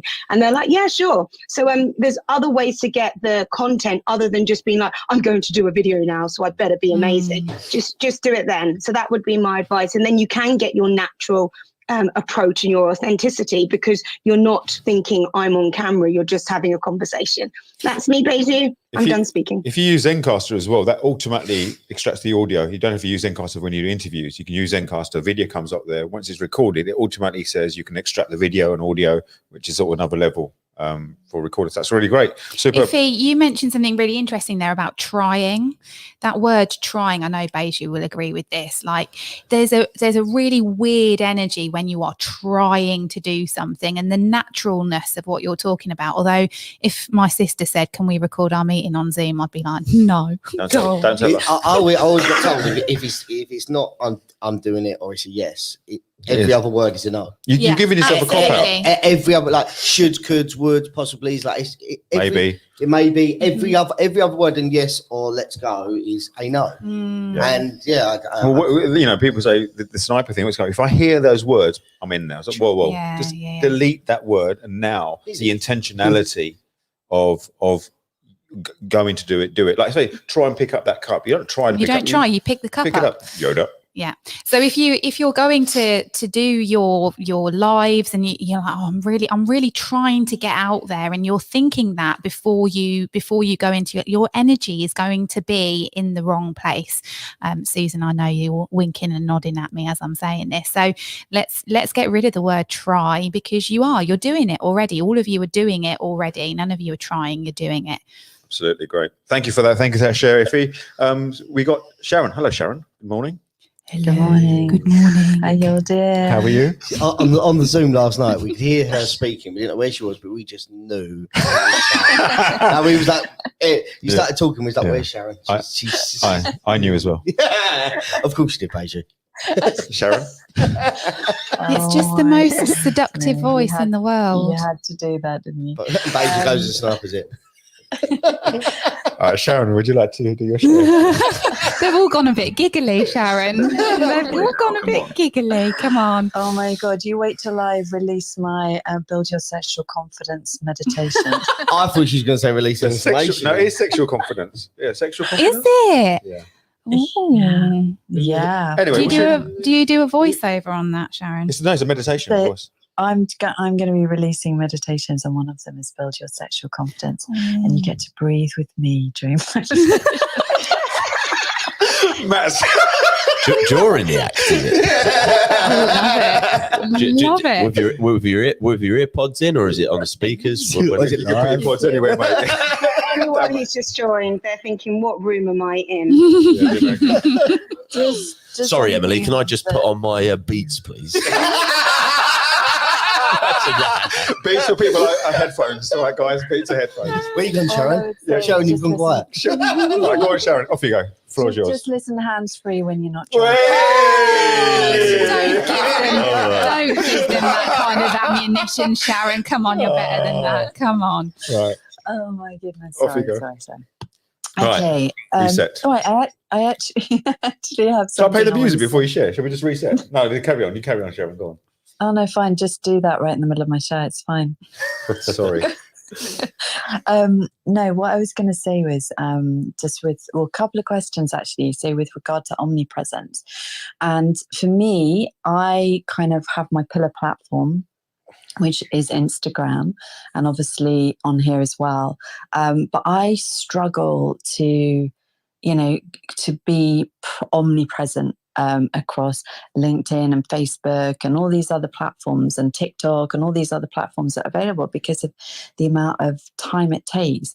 My question is, I don't know if I've got time for a cheeky question after, but my question is how is it okay just to literally duplicate and repurpose the exact same content across all platforms, or do you have to chop it and change it up a bit? Do you get penalized by Google if you are repurposing the exact same content? Because I know you do. Say, for example, if you write a blog post and then you put this exact same blog post somewhere else, you can get it won't get ranked or recognized in the same way. So maybe, I don't know, a question for Matt.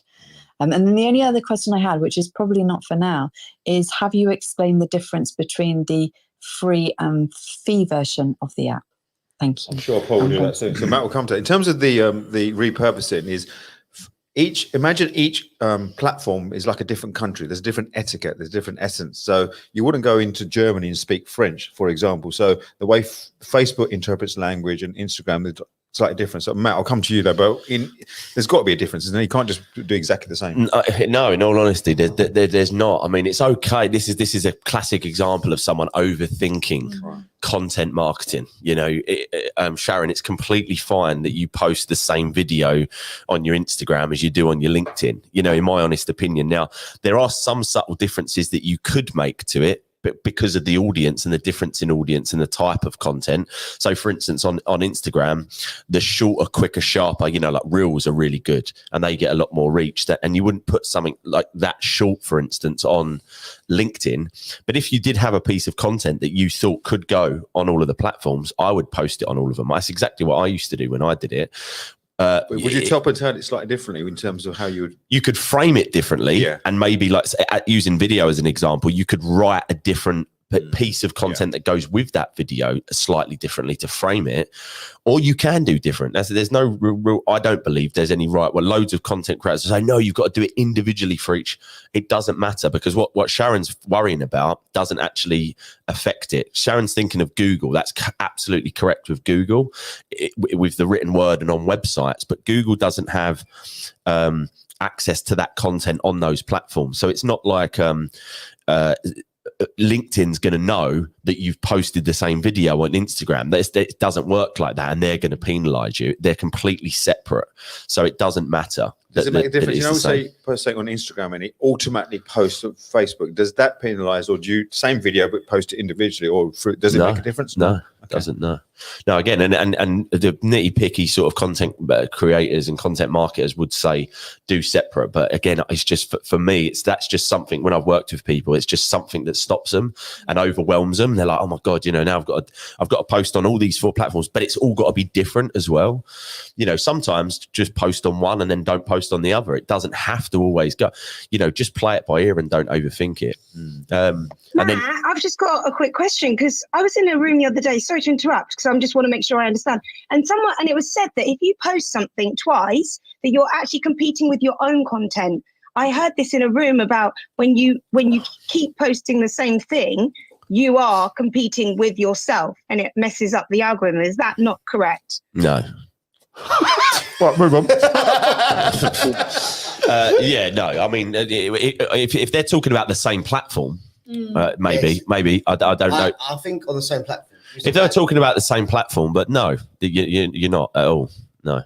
And I think when you're like early on in your business career, let's say like you're in the 1st or 2nd year, the more hurdles you put in your way, the less progress you're going to make. So just get it out there. Just mate, when I first started doing it, like 3 years ago, when I first started putting content out there, because before I was just the guy behind the scenes. Always I was the guy in the background running the company, doing the marketing. When I first decided to become a face of it all, so that I could be the face of digital marketing or whatever, I just literally I put the same video on I posted it on my Facebook. I'd go to LinkedIn, I'd post it on there. I'd go to Instagram and post it on there. That's what I did. There's no tactical reason not to. What I'm trying to say. Sharon's worry was, is it actually am I going to be penalized for doing that?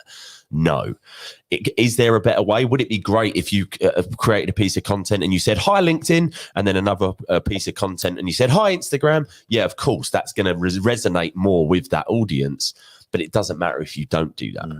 Matt, can I ask you? In that voice, Sharon, you can ask me absolutely anything. Oh my goodness. Is there an app, because if not, it should be invented, that allows you to repurpose a pillar piece of content across all the other social media platforms? So when you send it out to Instagram, I know that Instagram links to Facebook, but is there one that it could also link to all the other platforms that you selected? So Matt's just nodded at me to say that I can go, because I was talking about this a second ago. Loomly, we've just invested in Loomly. It's not cheap. There's a free trial for 14 days, so give it a go. But you can put in a large piece of content, and then you can tell it which sites you'd like to send it out to, and it will for each site, it will intelligently construct a piece out of what you've written, and so far it's really, really good. It also gives you recommended hashtags, stuff that's trending on each of those sites. So it's fantastic. It's been a massive time save. Is it for us. Loomly? Loomly, yeah. How expensive is it? So after the 14-day trial, I don't know, I can't remember. Go and have a look. But they've got spell it, please, Lucia. LOOMLY. It's voted one of the top, Hootsuite's like right down at the bottom. Yeah, I've used Hootsuite, but terrible. Yeah, I didn't get on well with terrible. So we sacked off Hootsuite ages ago, and we've been trying out different things. And so far, this one, I believe it's called Loomly, LOOMLY, is the best that we've seen so far. Right. They will. They will. I'd like that. Sharon, I've never actually heard of that, so that is a good one. I'll check that out. Absolutely, Lumi. Sharon, did that help with that question? Yeah. So Sharon, on your next question, so the difference between the free and the paid version. So when you upgrade to premium on the app, the premium version gets you access to first of all cliff notes from each room and each meeting. Okay, it gets you a Blinkist summary. So those of you guys that don't know, Blinkist is basically just they summarize books really quickly. So a 6-hour book, they summarize it into like a 20-minute sort of audio for you to give you all of the meat, all of the bullet points, all of the sexy bits from each show that we do. They're pulled out, mic drop moments. And then do you do full recordings of the rooms in there as well, Paul? Yeah, and then full recordings of the rooms, not to mention there's some other premium content in there. There's masterclasses that Paul's done, James has done. Paul's actually uploaded in there, just so you guys know, last year's EMC, the whole 3 days of that event, which, by the way, people paid at least £200 up to £700 to attend, and then £250 for the recordings. They're actually uploaded in there, and they will be uploaded. I think 2 of my videos are in there already, and that's like world-class content that's in there. The content that just that piece alone is worth your subscription. By the way, I was the first person to go premium. I was the first one. I was like, am I the first person? Yeah, this is gonna be famous when you guys end up selling this. I'll be like, yeah, I was the first member. He said last night, can you check? Am I number one? Am I number one? Was I the first person that did it? I went straight in, upgraded. Sorry, Sharon, Well, I didn't go into premium for ages because I thought I was already a premium member because it said premium subscription. So I'm signed up now. But and did you mention there was going to be a directory as well for people who are premium members or not? Yeah. So we are doing that. That will come. There's basically a features roadmap that we've got of stuff that we're going to add in over time. But yeah, the one cool feature that we haven't really discussed for you guys is if you're a premium member, you get to propose a discount. So there's a discount club on there which allows you to effectively submit a discount to us for your product or service, and then we can basically put that product or service offering onto the discount club to other members of the app. So it has to be a genuine discount, not like it was 15 grand, now it's £99, not one of those discounts, but a proper actual discount, and you can list that on there. And yeah, there will be a directory listing of premium members as well on there. So yeah, loads of good stuff to come. Awesome, thank you. So let's do a reset and let's rock and roll. There we go. You are listening to Breakfast with Winners, exclusive content direct from the Winners Club. If you are enjoying the conversation, click on the green Monopoly house at the top of the screen right now and join the thousands of winners already in our community. For even more actionable content and powerful lessons, download the free companion app now. Just search for the Winners Club in the App Store or Google Play. For more information about the Winners Club and how to become part of our growing community, head to thewinnersclub.club. Now, back to the show. So we've just reached 8 o'clock here in the UK. So are we on? Yeah, can you hear me? Can everyone hear me? We're on. Yep. Yeah, perfect, lovely. So there is so many more features coming as well. That's what Paul said. There's a big roadmap of features coming. Also, as you can see, we've had a slowdown of special guests coming on for interviews because what we want to do is make sure that we have access to that content instantly on replay. And some of the guest speakers that will be coming up will be doing some private Q&A, education, coaching stuff around their experiences as well in the app. So you're going to get some big icons in the business world delivering some private content into the app, part of the interview process here in Breakfast with Winners. But yeah, there is so much. You could sit here for 10 minutes, but the roadmap is good. And just want to re-highlight, it's the first 250 founder members. When we hit that, then there is so many bonuses. But there's the other thing that I am really looking forward to is the once a month virtual mastermind. Just to see that grow, just to see that family grow, just to see that community grow. And yeah, I'm sitting there and I now have another social media app that I'm looking at and just looking at everyone uploading their stories. And I think it's good because I understand some people have social medias here so that their Facebook could be for their family. So it's like a Facebook news feed for everyone to connect within the Winners Club. So as Matt said earlier, you can carry that conversation on, ask questions in there, and you've got everyone here that can answer them questions. It's going to be, just the feel, the vibe, and the future with this app. I think it's fantastic. And like I say, over the next coming weeks and months, we'll see, everybody will get, an idea of the impact of this app, because all of a sudden, the reason we come on Clubhouse is like-minded people, conversations, exchange conversations, and we benefit and then from each other. But now we can get the benefit of Breakfast with Winners outside of the breakfast room. Yeah, it's mainly the community, isn't it? Like that. What I love is it's taking that conversation off of Clubhouse and giving us all a place to connect and network. It's like it's like a Facebook group. Like I said, it's like that, but without having to go on Facebook. It's just us. Just us, no other distractions. So if you haven't downloaded it yet, make sure you do. Literally, all we're asking is a couple of clicks of your thumb. Click, just go to the App Store, search for the Winners Club. It'll be right at the very top. Download the app for free. Take a little look around. And obviously, if you do want to upgrade to premium, definitely do. But if not, don't worry. Just get in there, get on the app, start your profile, upload your profile picture, and carry on. There might be some people that are they just don't want to come up and speak on Clubhouse, or they have, or maybe they've tried a couple of times and never been invited up for whatever reason. You've now got a voice on that app. You can post in the news feed. We can then connect with you. You can ask us questions. If maybe you're not getting your questions answered, that you're asking, use the app to do that. Jump on and join the community. There was a lot of people on the Zoom last night that don't actively speak in breakfast, and I'm sure there's lots of people in the audience. We do notice you guys that you don't come up. That come up on the app. So great. Let's take some more shares. Who would like to flash their mics? Like to share about being omnipresent or anything about the app? Flash your mics, and I'll come to you. Any flash your mics? Flash your mics. Flash your mics. We're already quiet here this morning, guys. And flash your mic. Rihanna, the gorgeous Rihanna. Oh, I love you, Rihanna. We all love Rihanna, especially Good Lucian. morning, everybody. So nice you're all in the studio together this morning. So I absolutely loved the launch event. It was amazing, really made my evening, lifted my spirits, and I just love having the community there at the tap of my finger whenever I like. I know you guys are there always. Now you can never get away from me.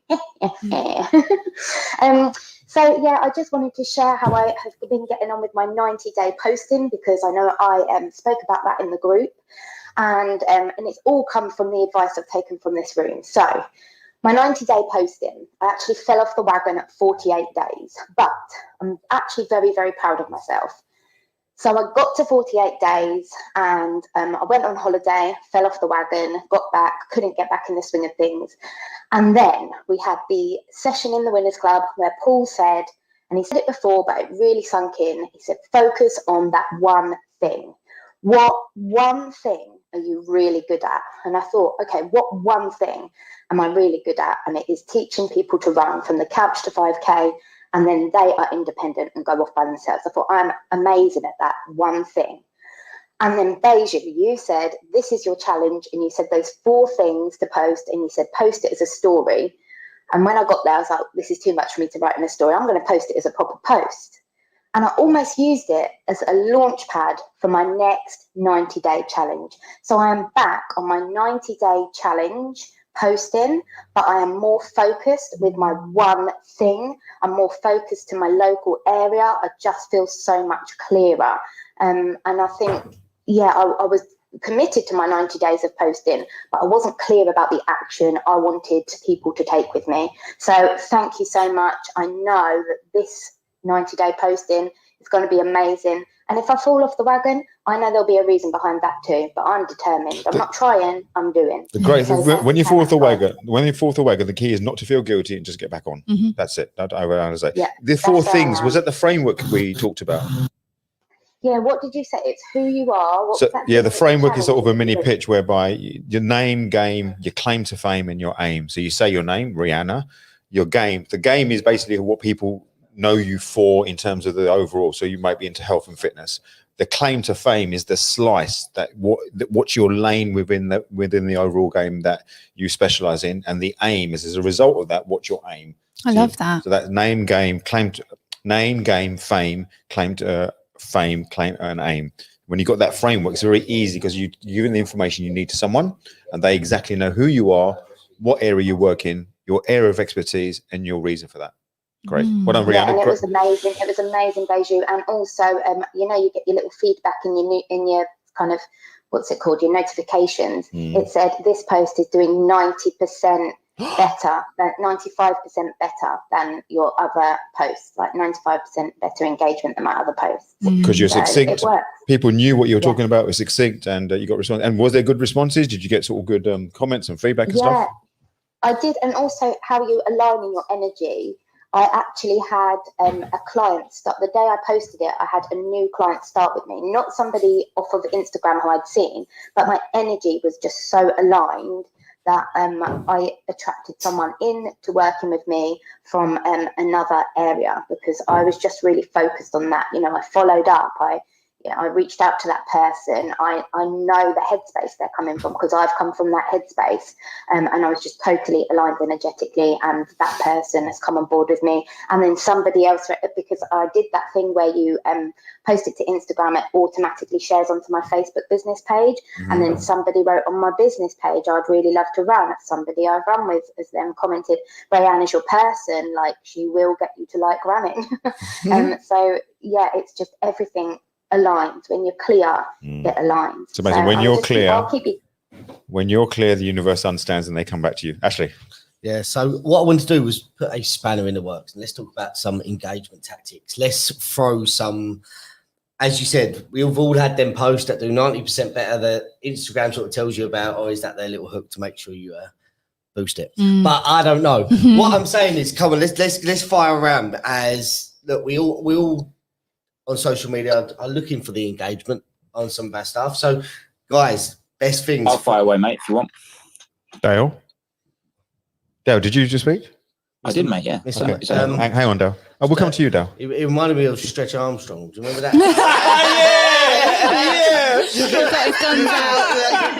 That is Dale. That is Dale. Yeah.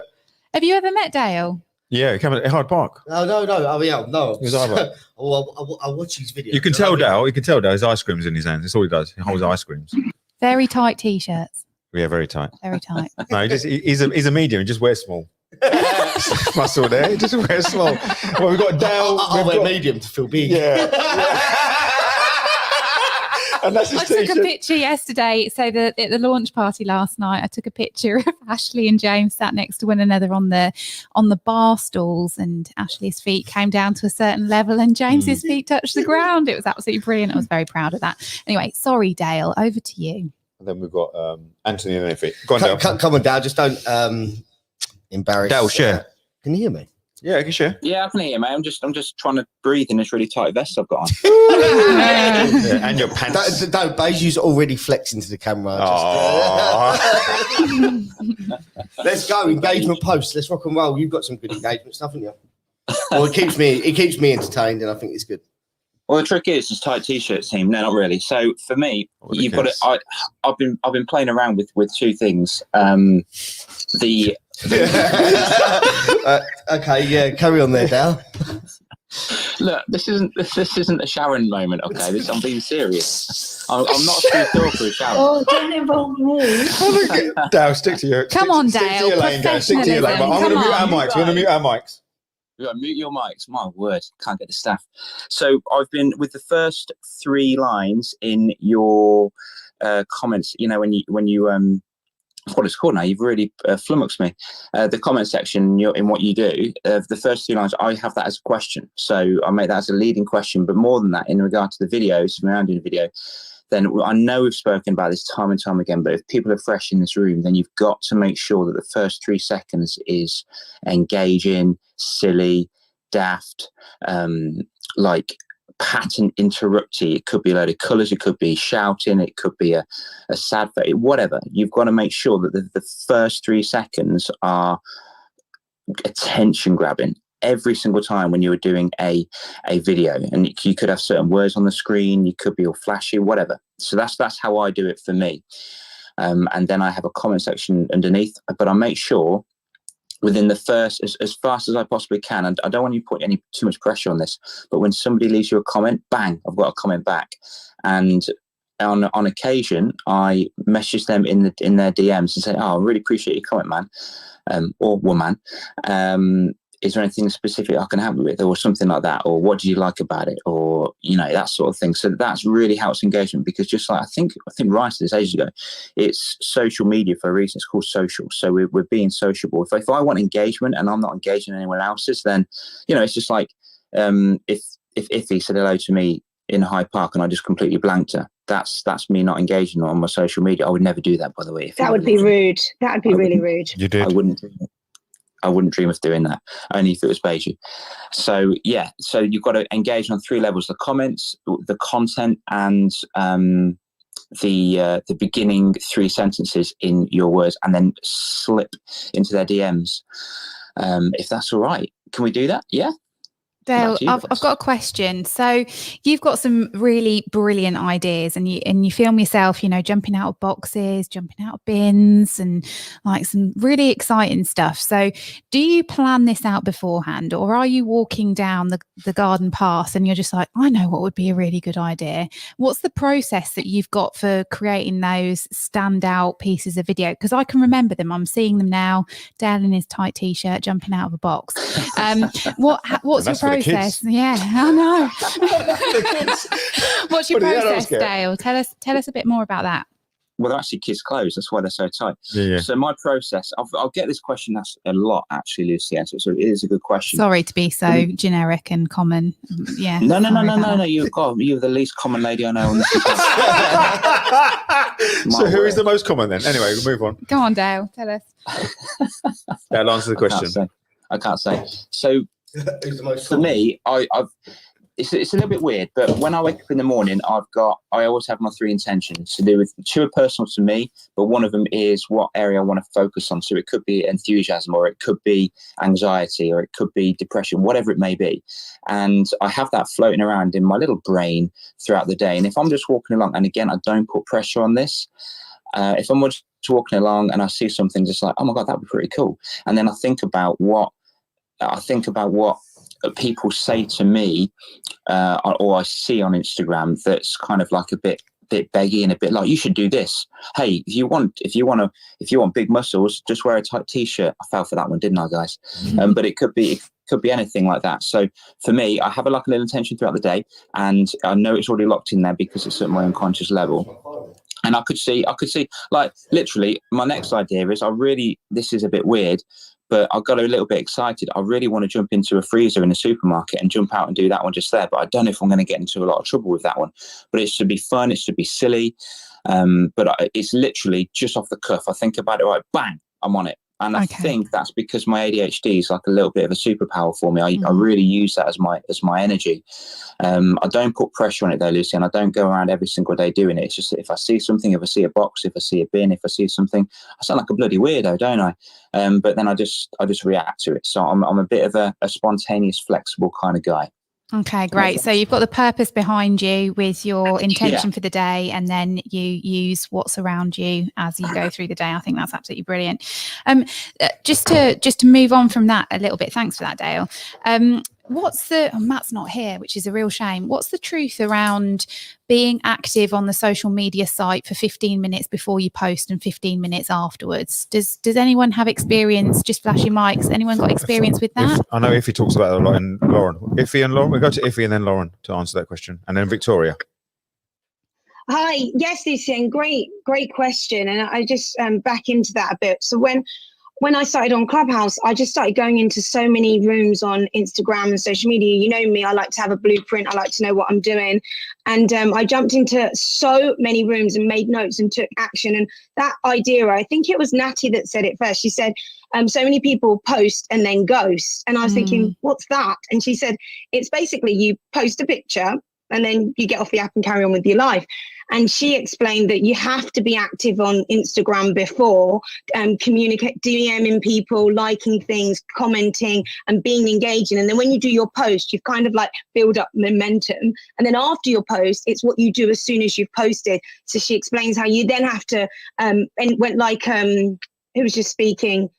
Like Dale was speaking, when someone comments, you have to comment back to them, because otherwise people want instant response and instant gratification from when they've done something. So not obviously you can't always be on your phone if you're in a meeting, but it's really good if in that time when you post, you think to yourself, I'm going to give myself half an hour to engage on the app and communicate with people. So yeah, I've found that has had everything that I've been doing in the last 12 months, I have seen loads of engagement because I'm putting in place these ideas that I've learned. And I can add, because I think I was going to be next, I can add some things that I've learned now if you want, or just wait. Yeah, go on, Iffy, then I'll come to Laura and then Victoria. Go on, Iffy. I'm so excited to share it, because when I learned it, I was like, yes. So things like when someone writes a comment, if you really like it, you can slide across and pin their comment, and then it goes to the top of your comments, and then it notifies them that you've pinned them, which makes them think, oh, that's nice, they really like that. And then they comment again, and then you comment. And so that's one thing. Another thing, I'm all about stories, and how the question you asked, Dale, I can share with my stories. I do stories every single day, and I do a story where I show you the beginning of my day all the way through to my end of my day. But why I do those stories is, one, because I like talking to myself, but two, because when people engage with my stories, it gives me data. So I think, oh, I did a story about I don't know, buying some new shoes. Lots of people ask questions. Oh, I did a story about speaking to some of my local community. So I can take the data and then create a new post based on what people like. So it gives me feedback into what people like. And I also would say on the stories, I'll just say one more thing, because I know Beiju's like, don't say everything, because I was in a room when someone said everything. I add the location of where I am. So in my local community, I always promote the businesses. So if I'm going to a coffee shop, I add the location of the coffee shop. If I go and get my nails done, I add the location of the nail shop. And then they then follow me. They then communicate with me. And then they share it to all of their audience. So many people who follow me are local to me, because they say, oh, I saw you were at the Bridges Cafe having a coffee. I bet that's where I can find you. And then it builds a lovely community. And the best thing about it, I'll tell you this, when I go into a coffee shop or I go into a restaurant with my other half, he's like, why is everyone treating you like you're a celebrity? I said, because I basically market their business for them. So they give me a good table. Everyone's nice. Everyone knows my name. Most of the Starbucks know me. All the people there, I've made friends there, because I'm literally going around promoting all the places that I am. But they've got bigger audiences than me, like Starbucks. So they push it out to all their Starbucks people, how much this customer's loving Starbucks. So it really works. You have to give. And then it's amazing, because then they continue to promote you and follow you. And they put it on their staff WhatsApp groups as well, and say, this lady posted this lovely thing about us. And then all the staff then follow you and communicate with you. And then they want to be in your stories. It's amazing. Anyway, I'm done speaking. Nice one. Thanks, Iffy. Great shares there. Anthony, I know you were flashing before. We'll come to you. I want to come to Lauren, Victoria, and then come to Anthony. Lauren? Hello, good morning. Can you hear me okay? We can. Okay, great. The 15 minutes. Yes, it's so true. And it's a great marker, because when you post the first 15 minutes, the amount of engagement that your post gets within that time, Instagram will say yay or nay as to whether it is a really great post or not. So you want to get a lot of engagement within that first 15 minutes. So one way, as Natty says quite rightly from Iffy, 15 minutes before you post, you want to be engaging on the platform. You want to be active. And it's not just doing anything, it's quite specific actually. if you want people liking your post within the first 15 minutes, the most likely people, your easiest targets here are your current followers. So you want to be, for 15 minutes before you post, getting down into the nitty-gritty of your current followers. So you want to be responding to their stories. And when you do respond to their stories, by the way, don't forget, you go straight into their DMs. And then it's an immediate conversation. You want to be commenting on their posts. You want to be replying, making sure that you are just communicating with them. Because by being engaged with your current followers, when you post, your post is going to become visible to them straight away, because Instagram sees that you are connected, you're engaging with each other, that you're interested in each other's information. So that's what it does. It shows it to them straight away. So 15 minutes before you post, get chatting to all of your current followers. And then what you want to do is, after you've posted, that's when you want to do your outreach. That's when you want to go and reach out to new people, so you can direct them into your current feed and show them that you have actually just posted. So the 15 minutes is really, really key for the first 15 minutes before you post. But that engagement that you receive for the 15 minutes after you post is really important. So that's where the 15 minutes come from. So I'm going to leave it there, because I do know other people want to speak, but I can give more information if needed. No, that's great, Lauren. Yeah, you sound like a wind tunnel, but yeah, that's really great. Thank you. Great shares about that. Victoria, you were flashing, then I'll come to Anthony. Victoria? Yeah, I'm here. Good morning, Beju. Good morning, everyone. And this is so exciting. Congratulations on the launch. And oh my God, what a great community. I think everything about the 15 minutes has just been said. However, there is one thing I do want to change slightly, because like Lauren said, and like you said, it is all about driving that engagement and connecting with people, connecting with your followers. However, because, sorry, my voice is still a little bit croaky, by the way, because the way that Instagram works now, it's not done by time. So when you wake up in the morning, if Instagram is the first thing you go on, which if it is, great, if it's not, great, and you're looking at people's posts, and maybe you're going to post at 10 a.m., you may be seeing posts from last night, because that's just how it works now. Unfortunately, it used to be that the time you posted was the time that you saw it, but it's not like that anymore. So you could be commenting on someone's post who is a follower of yours from last night. So they may not be active on that app right now. So they may not see that comment. So even though you're showing Instagram that you've been engaging, which is fab, that follower may not get that comment and they may not see that. So they still may not comment on your stuff. If you are going to post a morning picture about positive quote, and let's just say you're using a hashtag with positive quote, my top tip is to go into that hashtag itself. So type in that hashtag into the search box and look at the most recent posts. So what you'll find is that you'll get a load of posts come up. One will be under top and then some will be under recent. If you click on the recent button, this is everyone online right this second posting about positive quotes. Engage with those people, because those are the people who are going to be your target audience. Those are the people who are going to comment on your post. So comment on theirs, because they are the people that are online on Instagram right this second. So the 15 minutes is 100% true, but like everyone has said, like if you said, like Lauren said, just make sure you're utilising it in the right way and comment on people that are active and online right now. I hope that helps. Oh, Victoria, I'm so glad you've got your voice back. This woman, Victoria, her knowledge of Instagram is insane, absolutely insane. Thank you for that. Really, really appreciate it. I've made a mental note. Hashtag research. I don't think I've ever done that in Instagram. Isn't that naughty? I wonder if it's true of, it must be true of other social media sites as well. It must be. It just makes a lot of sense to be social. I can't see the screen, Beju. Do you realise we've been left in the studio? I know, it's just you and me. Can you imagine it? Oh my God. And we could take over the world. We've got buttons and everything. We could coach these people into absolute superhero-ness. Indeed. Lucia, do you mind if I add something else about stories quickly? You can say whatever you like. You honestly, can I also say, I gave a big shout out out to Gordon earlier on. Victoria helped me with my Insta, and because I'm such a dinosaur when it comes to these things, and my goodness me, has it exploded. So thank you so much, Victoria. Go ahead. What did you want to share? Okay, thank you. Oh my God, I love you guys so much. Learned quite recently, and I've done it by mistake. So if we was talking earlier about stories, the stories are great, like mornings all the way through to the evening. Like you said, that's what people want to see. And you'll see that people are integrating their story life into their feed life more, and they're actually calling it #real life, like REEL. So they're making their stories into real. People want to see, like, it's just being real.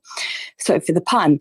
But what you can do is, when you finish your story, you can choose two things. If you go into your stories on Instagram and click on it, at the top it will say create video, and it's in the top right hand corner.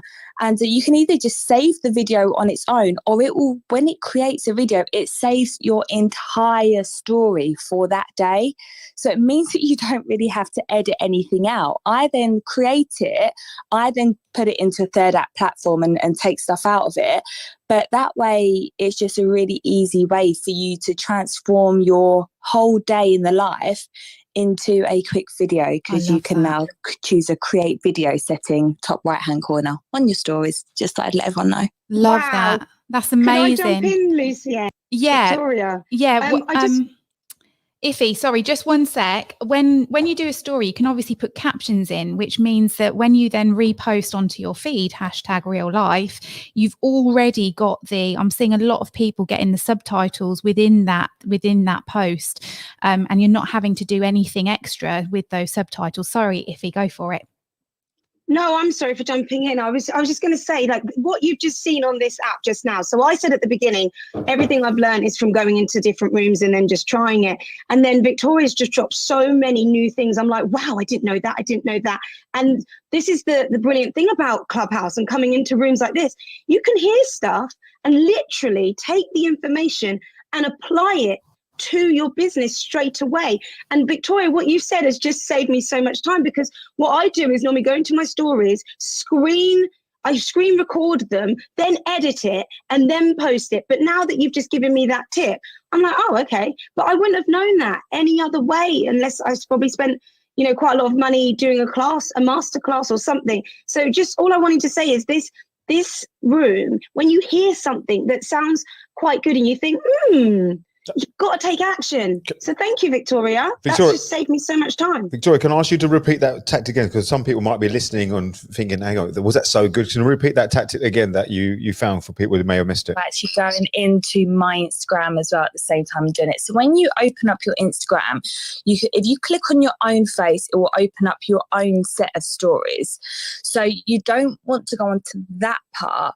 You want to go onto the part where it says you go into your insights. So basically, if you go into your story and swipe up, so you should now have two things. You should have everyone that is viewing your stories, and you should have your insights. Now, alongside your insights, you'll have another 4 buttons, which will have a way to promote the story, because you can promote your stories now. If you wanted to spend money on your stories, which I don't recommend you doing just yet, but if you wanted to, you can. The button next to it will be a way to download that individual story. So if you, like you were saying about screen recording it, you can just save that singular story. And then you have one where you can share it to people, and then you have one where you can delete it. Now, in the very top right-hand corner, you have an X, and then you have an arrow with it's going down and a circle around it. If you click on that, it will say create video, and that will then save the entire kind of section of those stories that you have uploaded for that day. So go into your Instagram, click on your face, your stories will come up, swipe up. So you'll now have the insights to all of your stories, who's viewing them. And in the top right-hand corner, you'll have a little circle with the arrow pointing down. And that's how you save the entire lot. If you want to save that individual one, just go down and you'll see another arrow button, and that will just save that individual video. Guys, I hope that makes the difference makes the difference. We all post on Instagram. We think, oh, why do some people get certain traction that others don't? It's these little tactics, these little nuances. It's the attention to detail and doing it in the right order that makes a difference. It makes a difference. Knowing the app, please tell me that Victoria's going to do a room on Instagram in the club. Please tell me. I'm happy to do a room on Instagram. I'm Sorry, happy to do it. sorry. Paul's eyebrows have gone up. The eyebrows are raised. Paul's eyebrows have gone up. Oh my God. Victoria is more than welcome. Oh my God, it's absolutely incredible, the stuff that she knows. She went disappearing. I had to check in to ask if she was all okay. She's been really poorly. Like, I got a voice note from her, and I could not hear her little squirrely tiny voice. It was really sad. I did it. It was like really tiny. Oh, a squirrel voice. Yeah. If I notice people that are here every day and then they're not here, I do reach out to them just to make sure. Did you check in? She was still alive. Yes, I do check in, don't I, Victoria? You did indeed, Ash, and I was, he did. He did and when Lucian, he's done that a few times, and Lucian, I tried voice noting you, and it just wasn't. Well, the thing is that I only realised Lucian had disappeared for 10 days. Probably. Yeah. When she told me. Yeah. I told them you. like 2 months ago, and they don't listen. And then I told them a day before just to make sure. I missed you. Yeah, thanks, Beiju. Oh, you know, great. Superb, right. Thank you for that, Victoria. I was checking in, making sure she was there. Yeah. We had Anthony's going to share. I can't find Anthony on the app now. Anthony, can you unmute? I can't find you, my friend. You were flashing earlier. If not, no worries. Great. So let's any more shares around omnipresent or tactics around different social media apps? Who would like to flash away? I can't see anybody flashing. Can I say something while you're looking for a flash? Go on. I see a flash now. Go on. Excellent. On, so while we were on stories and tying that into what Matt was saying earlier about not being concerned about reusing the stuff that you're using on one social media site, I simply upload those. So my phone automatically saves my stories once I've posted them. So I upload those into LinkedIn stories, and LinkedIn stories are beginning to gain quite a lot of traction. So you can just double down on that and just post exactly the same content using the fact that you've got captions on those Instagram stories and have those uploaded into your LinkedIn as well. Because your audience, we have a fascination with seeing people's real lives. Like Victoria was just saying that, and if he was talking about throughout the whole day, people on LinkedIn aren't a different person. They're still human beings. They want to see your life. Weird as that might sound. So just double down on that. You're not going to be penalized for doing that, because that's another way of exposing what you're doing to a wider audience. Superb, great. Thank you, Lucian, for that. I saw Haig. Haig, you're flashing, my friend. Haig, would you like to unmute and share, please? Yeah, hi, Beiju. I'm outside in a cafe. Hopefully it's not too noisy. Hi, everybody, and congrats on the app. I did download the app at 7 a.m. precisely. I do follow instructions really well and love it. Thank you very much. Yeah, thank you. And thank you for the room. And I did go premium. I think Iffy was talking about the value of premium. I mean, the value for me is even just a couple of the points some people made today about Instagram. You know, I can just go back and I can just, refresh my mind, and I can kind of go checklist, which means it takes the stress off having to take notes in some of the rooms. And for me, that's valuable. But so what I did want to say was, it's a kind of a question, and it's not exactly social media, but again, I do a lot of corporate guys, and they're usually about 10 years behind because they were on LinkedIn, and I used a lot of MailChimp and stuff like that to activate my base, because I've got email lists and things. And I guess my question was, when we talked about social media platforms, we leave them out of the discussion, but in many cases they're the ones that kind of bring your base back to one of the social media platforms, or how you get thought leadership. So are things like MailChimp and that, are they kind of obsolete now, or is it still important? Because we don't really talk about them in this omnipresent kind of life. When you talk about MailChimp is like an email provider server. Do you mean exactly? There were a bunch of brands. I just remember that one that we used, but you have to be bringing people in. Do these email marketing, Yeah, you have to be bringing people into your email list. So if you, this is my opinion, if you all of a sudden wake up and there's no Instagram, no Facebook, or let's say you can't access those things, you've lost all of those people. You haven't got that. You need to be qualifying those people and getting those people onto your email list. It's so important. The holy grail is to get them off those platforms and get them into your lists. Because once you get them to the list, you can give them even more personalized service. So, hey, there's no old hat at all. Matt's coming in a minute. There's no old hat at all. And you said like LinkedIn people are 10 years beyond. I think we give them an injustice. That might come quick. You know, there's a lot of people on LinkedIn who do understand social media, because those who are winning on LinkedIn understand the nature of social, because LinkedIn's changed over the last 3 or 4 years. My best post, or when I post about my family or kids or bits and pieces, is not sort of the business stuff. That's what gets the most engagement. The question was, Matt, is about getting people off social media onto your email list, MailChimp, Infusionsoft, Keep, whatever it may be. For me, that's the holy grail, like Lucien says. What do you think? You're on. Can't hear myself. There we go. I'm on now. Getting leads, making, or just getting them off social onto email list. Oh, mate, you've got to do it. You know, it's just because it's just a much more controlled environment. But there's loads of different ways. Yes, email list definitely, but then groups as well. Getting them into just another environment, like a group, for instance, is a great place to then get those people. Whether you're finding them on your LinkedIn's and your Facebooks, and then getting them into a group and or your email list, it's all about putting them into more of an environment that you control. That's it.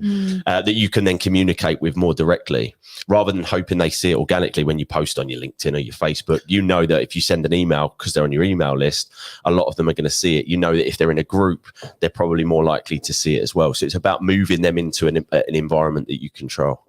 Hey, did that answer your question? What was the background behind that question? Yeah. No, I guess we're always talking about the social media side, and then Clubhouse, and I've come in 110% into adopting other social media. And then in the past, I was just wondering whether this kind of email list base that I used to say if I'm going to an exhibition or if I'm doing something, I used to use that a lot, and I've kind of switched, not 100%, but I've kind of let that go a little bit, thinking emailing people, and that was not in fashion because we never talk about it as much. So that answers my question. Thank you, Beijing. And I think what you're saying is it's all together. But in terms of omnipresent, that used to work really well for me, because loads of people would get the emails, and by the LinkedIn people being behind, I didn't mean the ones on LinkedIn, but a lot of the corporate base that I've got came on LinkedIn 10 years after, say the other type of segments, because they're in corporate, they're very secure, they don't need to socialize, if you like, online. So they were very slow to come. That's what I meant by the LinkedIn base. But LinkedIn now for me is stellar. It's absolutely fantastic, and it's very targeted. I think LinkedIn's a very if you use it right with the right tech, it's a very powerful platform targeting the right people. Just on the email, we said a lot of people I hate email. I'm sure a lot of people don't like email. However, we don't judge the quality of a marketing tool based on our own experience. Email is still really powerful, Matt. It's mate, without a doubt. If you don't use email, you're sort of leaving tons on the table. As you said earlier, when people unsubscribe, people don't like that, but that is like one of the nice cleansing you're disqualifying them, aren't you? Yeah, mate. You know, every business owner, every single business owner has to put focus on building a database, building a list of subscribers that know, like, and trust you. Because once you capture them, you can then nurture them. Once you nurture them, you then build a relationship with them. And once you build a relationship with them, you can convert them. You have to put some sort of deliberate strategy in place to do that. There's so many businesses out there that just don't focus on it. And it's still so important. Yes, it's definitely not as effective in terms of the actual email marketing as it used to be 10 years ago, when you used to send an email to your database and 90% of them opened it. However, like, for instance, our email list, we know that at any one point, we know that between 80 and 90% of our email list is active. And our category for active is, have they engaged, i.e. opened an email, clicked on a link in the last 3 months? For us, that's what we measure an active list in the last 3 months. How many people on our list have actually done something, opened an email, clicked a link, whatever, in the last 3 months? So although our average open rate sort of, 22%, around that sort of, we'll only get 20% of people open it every one email, but we know that over the course of 3 months, most of our list is active. So that's what a lot of people do, is they say, oh yeah, open rates across the board are only 13%. Well, what's the point of building an email list? That's for one email.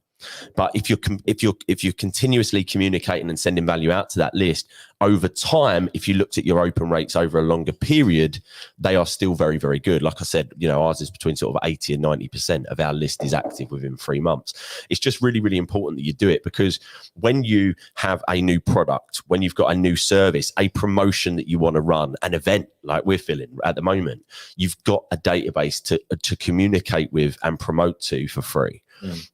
It's also, Matt, it's important that your list, like you say, 80% are active, is don't be scared about unsubscribe, because if your emails are detective of how high spam sort of rating, is going to go straight into the junk mail. So it's good to have opt-outs. It's good to make sure that you have an active list, because rather have 100 emails getting through than 500 emails not getting through. Correct. Yeah. I mean, and it just goes to the just list hygiene, list hygiene. Don't be afraid to delete those people. There's no point. What a lot of people do is they don't actually monitor all that stuff. So they've got a list of 1,000 people, 200 of them have unsubscribed, but they're still, when they send the broadcast email out to those, they send it to the whole 1,000, even the people that have opted out.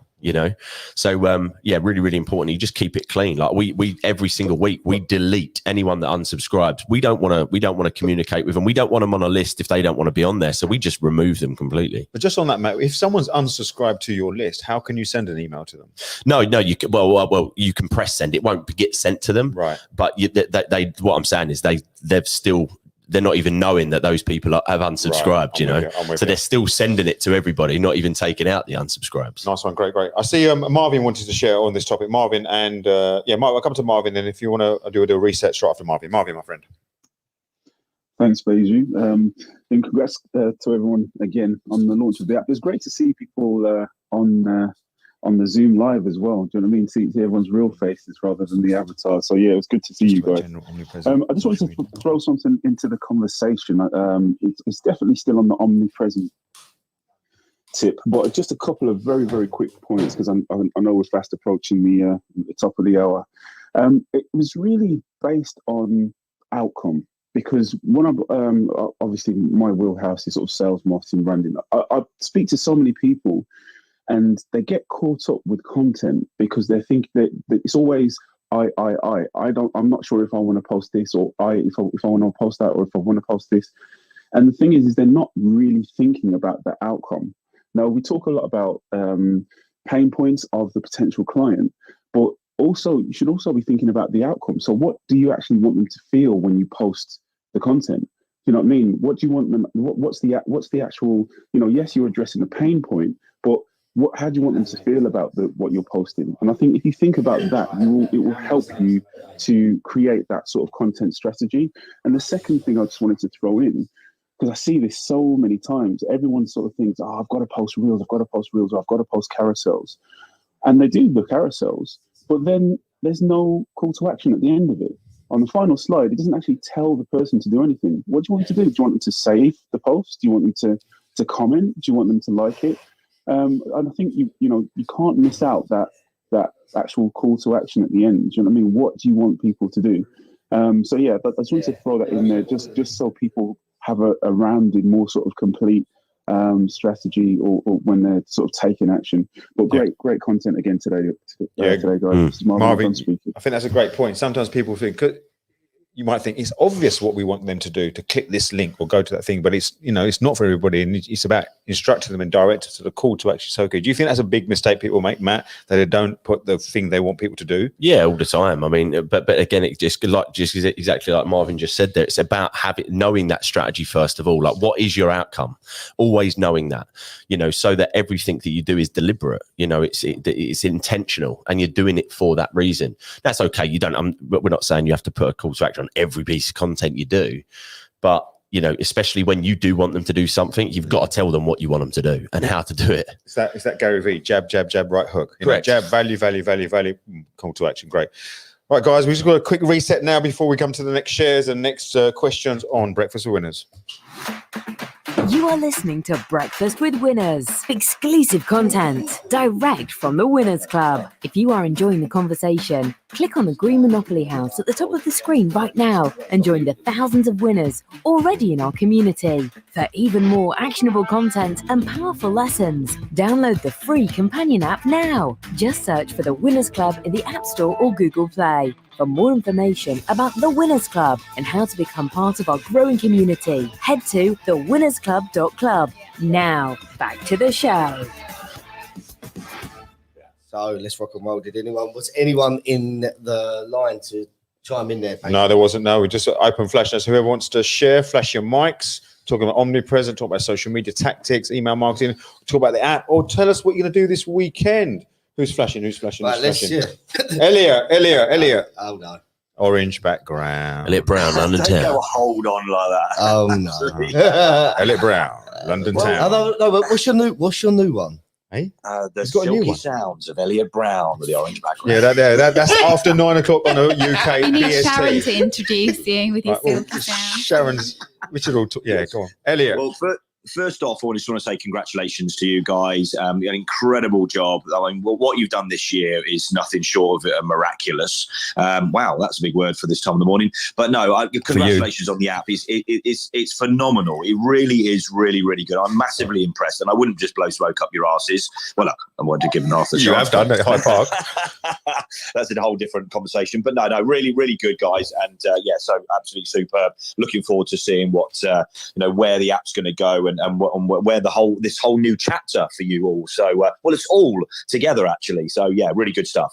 About omnipresence. Listen, I can't say that I'm the best at social media, right? And but everybody knows me for the orange background, and that's thanks to Clubhouse. But I put that profile picture up everywhere, whether it's the sort of drawn one like on Clubhouse, or whether it's the sort of real image that I originally started with. But it's not only that. I find that this is bizarre because I don't do that much on Instagram, but when I do, I get a lot of comments come back to me in my DMs and things like that, and suddenly they go, "Oh yeah, I see you everywhere."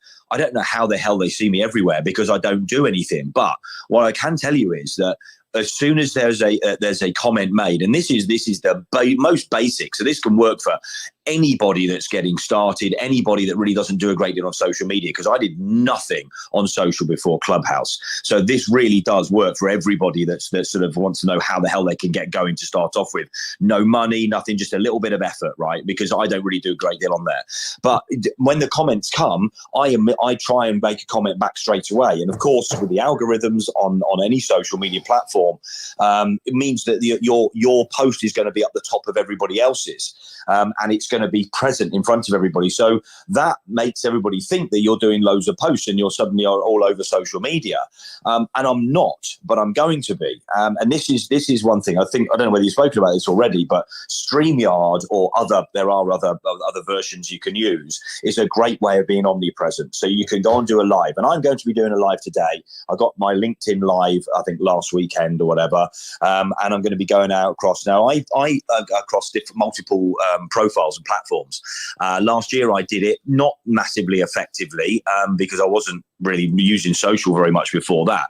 But you can go out and 8 different profiles. So Facebook groups, LinkedIn, your Twitter it goes live on as well. Unfortunately, it doesn't really work with Instagram. But I'm going to go and do all those. And so within one hit, you can do a live. Just get on there, just say hello, just go do whatever just to get going. And I'm just going to do something today. And then you can be across, multiple platforms and profiles very, very easily. So you are suddenly omnipresent. And of course, video works very well. You record it, you can chop that up. You might not be a video editor, but it isn't too difficult to do those things. Or if you just do a short clip, you can stick it across multiple things anyway. So I just wanted to put that out there for people that don't have a budget, are really not sure what to do, and it's just a great way of you getting yourself across multiple platforms and being omnipresent. So you just wanted to pop that one in there. But big love to you guys, and great to be with you. Elliot Brown, Silky Sounds, London Town. Elliot, you're not going to get away with this. Elliot. So listen to me. You said when you do post on Instagram, you get a lot of comments, but you don't do it enough. You just said you're going to go live on LinkedIn today, correct? Right. So. Oh God, here we go. Yeah. So you got to chat next 7 days, right? I want you to commit to posting something every single day. Now, choose a platform of your choice: Instagram or LinkedIn. Well, I'll do both. So you're going to post on Instagram and LinkedIn every single day for the next 7 days? I'll tell you what I'm going to do. I'll do the lives. I'm going to do the lives with using LinkedIn, and then which will go on Facebook and stuff. But I will post on Instagram every single day. Okay, all right. Right, so you're going to post on Instagram what stories, posts, grids, what? The more specific, the better. For God's sake. Elliot, so it works. Okay, I'll do a post every day, and I'm going to do a story every day, which will be talking about the live that I'm going to do, so I can combine the whole lot. All right, I'll choose a point every day that I do it. Perfect, great. Tag the breakfast winners, and we're going to monitor that. Everybody, look at Elliot's stream on Instagram for the next 7 days, and next week on the breakfast show, you can let us know the impact, the result of that, and how. And also, one thing that I like to tell people around accountability is what showed up for you? What did it tell you about yourself in terms of your productivity, your mindset, everything as a result of being that consistent productivity, being consistent in your productivity with non-negotiables? Up for it, Elliot, and believe me, I'll be watching you every single day. Okay, I feel like I've now got your eyes on me, Beju, so I appreciate that. I've got my accountability, and I shall do it. Happy days, great. I haven't got to snipe a little thing here. Oh, I just wanted to hear Elliot Brown's secret tales. Who here, flash your mics, uses YouTube? Hang on. Just chime in. Dr. Habiba, Haig, Holly, Robin. There's a few. Actually, I want to come to. I've got a real mental block around YouTube. Right, I know. Robin Waite uses YouTube a lot, so I'm going to come to Robin and Dr. Habiba because I know Haig and Holly. Robin, my friend, talk to us YouTube. Talk to us about YouTube. Yeah, I mean, so we used to use YouTube quite a lot actually for our podcast, and also for sort of personal videos where we were giving sort of hints and tips about sort of how-to type videos. And the mistake I actually made was mixing the two up. We're about to move our podcast videos onto its own separate channel, but one of the great things about YouTube videos, it kind of fits into one of those marketing assets, which is YouTube is the second most popular search engine still after Google, and it's obviously owned by Google. So if you upload a YouTube video and you've optimized your sort of Google profile through Google My Business and things like that, your YouTube videos will start to appear in the search results on Google. So it has a twofold impact. But the reason why they're such a valuable marketing asset is because they do just stand the test of time. You upload a video onto YouTube and it's always there for people to search on and find your videos. And one of the things I think biggest mistakes people make is understanding the difference between marketing activity and building marketing assets. There's been a lot of talk this morning. And by the way, I'm not negating marketing activities. So being on Twitter and Instagram and doing the posts and the lives and things like that. But the trouble is with marketing activity, it does have a tendency to drop off the feeds, relatively quickly if you don't nurture it. So what I tend to recommend people do is Pareto it. So we spend 80% of our time or money investing in building really remarkable marketing assets like YouTube videos, where you can really add value to people's lives and build up that know, like, and trust. And then consequently to that, you then spend 20% of your marketing time and or budget on marketing activity, promoting those assets which you built. And what we've discovered is when you start to put time into YouTube videos, things like podcasts, writing books, going and guesting on other people's podcasts, which are quite time consuming. They are quite an investment. I went on the Google Partners podcast 4 years ago and I still get leads from that. I went on there as a guest. It was an hour of my time. Really great opportunity. They only ever recorded 40 episodes of it. And I think I was episode number 39 or something like that. So I was close to the top. I still get leads from it for minimal effort. So I would say that's kind of like the description of being sort of omnipresent. And now a major part of our strategy, and I know James will support this as well, is going out at the podcast guy. We go out and we do regular outreach to podcast hosts and just get on there as a guest. I give away lots of books. We make sure that we repurpose any of their podcast content into videos and we share it online. and it just builds this whole ecosystem sort of around partnerships and really valuable marketing assets. Thanks, Beju. That's Robin. I'm done. No, great shares. I think we fall into the trap because Instagram and Facebook, it's instant, and YouTube sort of sits there. It's like the thing that we take for granted, but we don't use it. Like what Robin explained, they think, flipping, no, you're right. It's like Google. It's a search engine. Yeah. YouTube is a search engine. It's so invaluable. It's huge for growing your presence, and it's that thing that I know I need to do. I know I need to do it, but I'm not doing it, and it needs to become a priority. That was a great share, Robin, by the way. I thought that was absolutely brilliant. Thank you. I'll add to that as well. People, like in 2004, when I first started my first business, like you could have a website, and as long as you optimized it on Google, again, it was like super easy to get, leads and inquiries back then. And I think people have kind of neglected Google, but Google My Business actually, and this is anybody can do this. It's completely free. Again, it generates sort of inquiries for us regularly. Google My Business is one of the most simple tools out there. And what I say to people is go and optimize your Google My Business listing. So make sure you're being found locally for whatever your industry or niche is.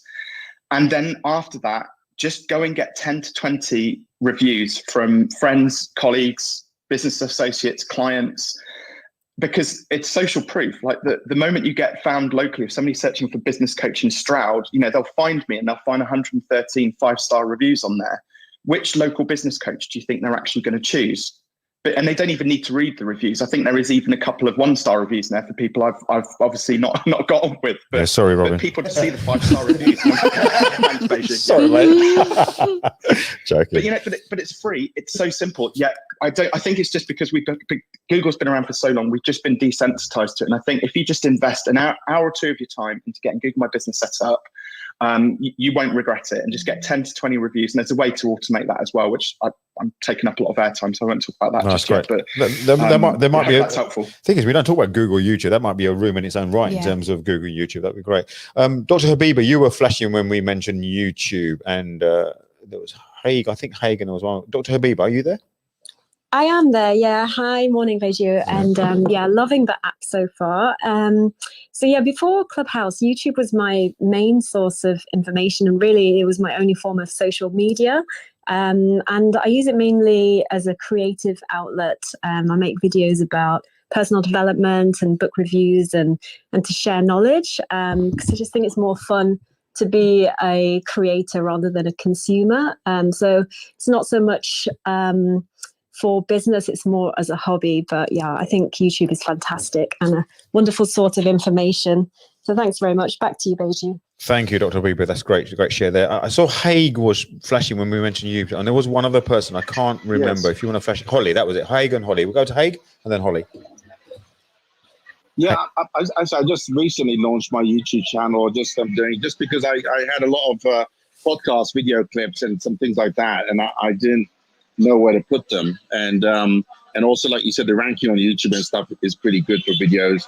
And I've started some deep dives, like 45-minute sessions on business topics, and the series called Why Transform.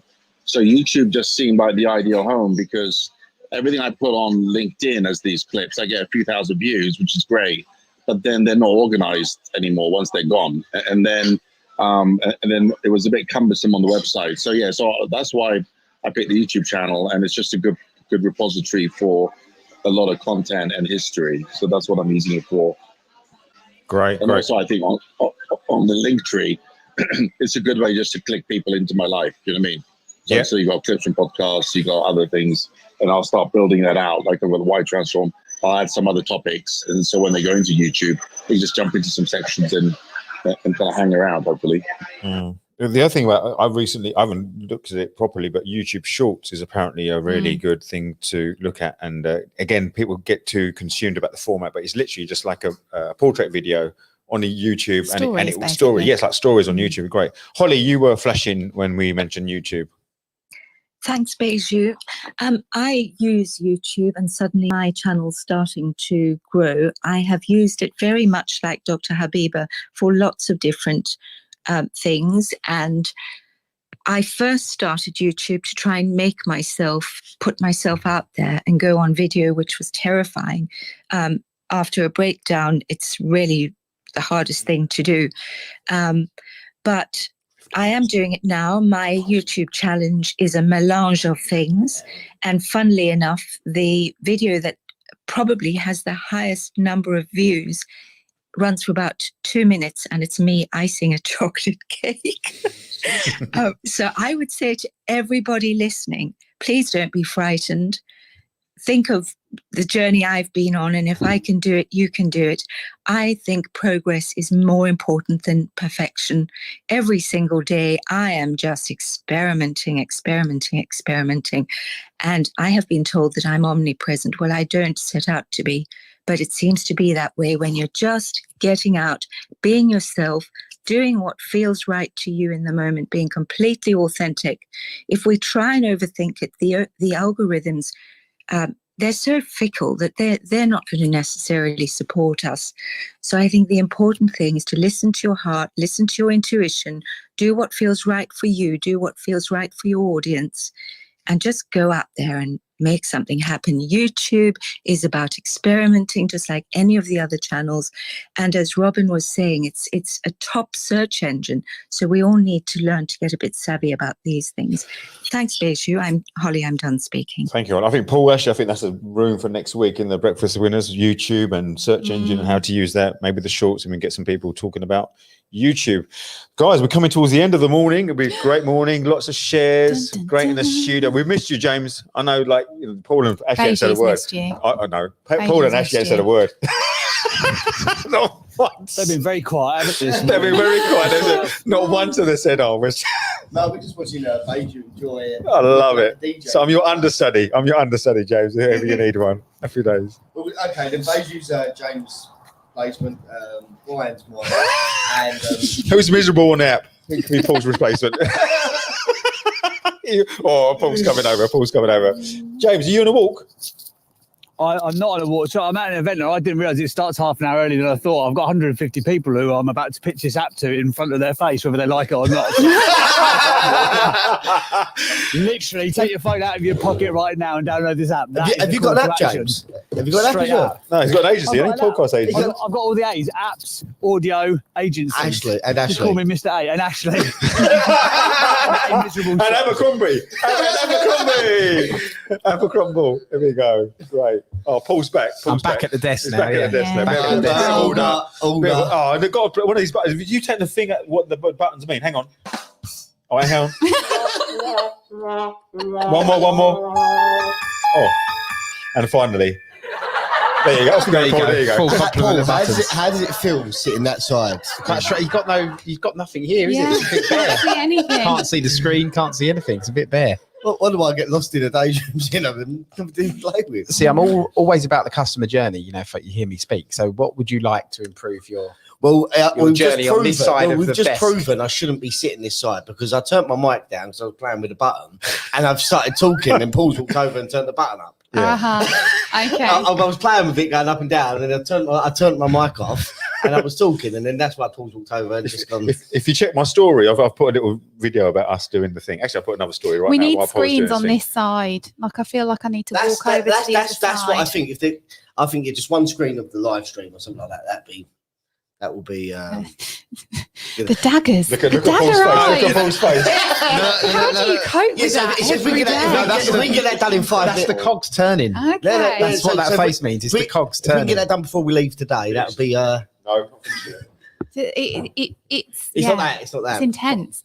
It's not that Paul's not just going to bung a computer screen on and find a lead. He's going to be wired. He's looking at how he can logistically. No, I am. That's how my brain's working. I've got a screen over there. I can get the screen. And then the camera's everywhere. But then I'm thinking, I haven't got an arm, a monitor arm that looks the same as that. So that would really frustrate me. Okay. That's what I'm saying. It's all got to be like. Yeah. Great. I would just whack a computer screen there and plug it into the wall. But Paul's like, no, it's got. I love that. You could be German. Oh, ich bin ein. Oh, that's a bit close to the mark. No, it's great. Okay, you could be Indian. Go on. No, I can't do that. You're an Ilford. Walk out, you'll be made at home. Are you all Essex people? Essex people. I was actually born in London. I was born in the Homerton Hospital in North London. So I'm actually from North London originally. North London. Oh, That's my Siri's in the my room. Siri. No, I was born in Siri's in the room. Tooting. I was when 1 year old. I moved to Southend. Hooting. I was born in Southend. He was born in South. Sa- He's proper Southend. Southend. No, but Matt? I'm not. Matt's posh. Matt's posh kid. Ken. Posh Ken. ex. Great. That's posh. I actually live in Essex because when me and my wife first wanted to buy a house, we couldn't afford to buy a house in London, so we had to move. So where we live is sort of. You can now. The better part of Essex. Well, even Ilford, this is Essex, but this is actually a London. So it's a London borough, but an Essex postcode. Okay. So I'm a It goes few up to sort wrong. of. Yeah, So wrong. you all sound the same to me. Yeah. Do you all sound different to one another? No. I've I've been asked with geezer. Yeah. London. I just didn't know if, like, London, Essex, London. They think different to me. I think They do all Like, if you sound got, the same. like, the proper London Cockney, like Danny Dyer, Ray And Elliot Brown. Elliot Brown. Yeah. Geezer, having some of that. Yeah. Right? Bells and whistles, all the rest of it. That's proper Cockney. That's proper Cockney, what's it called? Having a shooter? No, that's Australian. That's the wrong one. That's the wrong one. Sorry for the very casual. You could call it racism, I suppose. Well, I think to I the think- Americans in the room, we probably all just sound British. Yeah, but if you go to Wembley, you don't like this. Actually, I was going to say that. I said, Queen's you get English Northerners guy. that just Hello. sound Queen's totally English. Queen's English. Queen's We've got English. a range of accents here. Well, James, where are you from, James? I'm originally from Buckinghamshire. I'm actually quite posh, but I just covered. Yeah, James doesn't sound like you. What happened? You should have stayed there. I wonder who the Why- poshest why on person in earth? breakfast is. Who's the poshest? I've got a question. Why on earth was Beju having to put on an Essex accent when you're from Essex? Yeah, well, I was exaggerating to make a point. You know it is. Ashley's got a phone call. I was exaggerating to make a point. I Do you think know- Holly definitely sounds like she's. Holly's very- up there. Yeah, I reckon so. Berwickshire, darling. Yeah. Oh, hello, very darling. nice. Yes, and very John, nice. obviously, John. Yes. John has got very. John is very well. Who would say they're very posh on the app? Who's posh here? Posh. Unmute yourself if you're posh. Who's a wannabe posh? Zahida? Who's a I posh? definitely am. Who's Yes, that? you're- I'm posh. I'm a Yorkshire lad. Oh, come on. Oh, come Oh, on. come on. I think John O'Brien would be up there. Yeah, John John O'Brien would be up there with your. Michelle, Michelle Scouser. Michelle's flashing. Yeah, me and John O'Brien, I think. Yeah. Me and John O'Brien.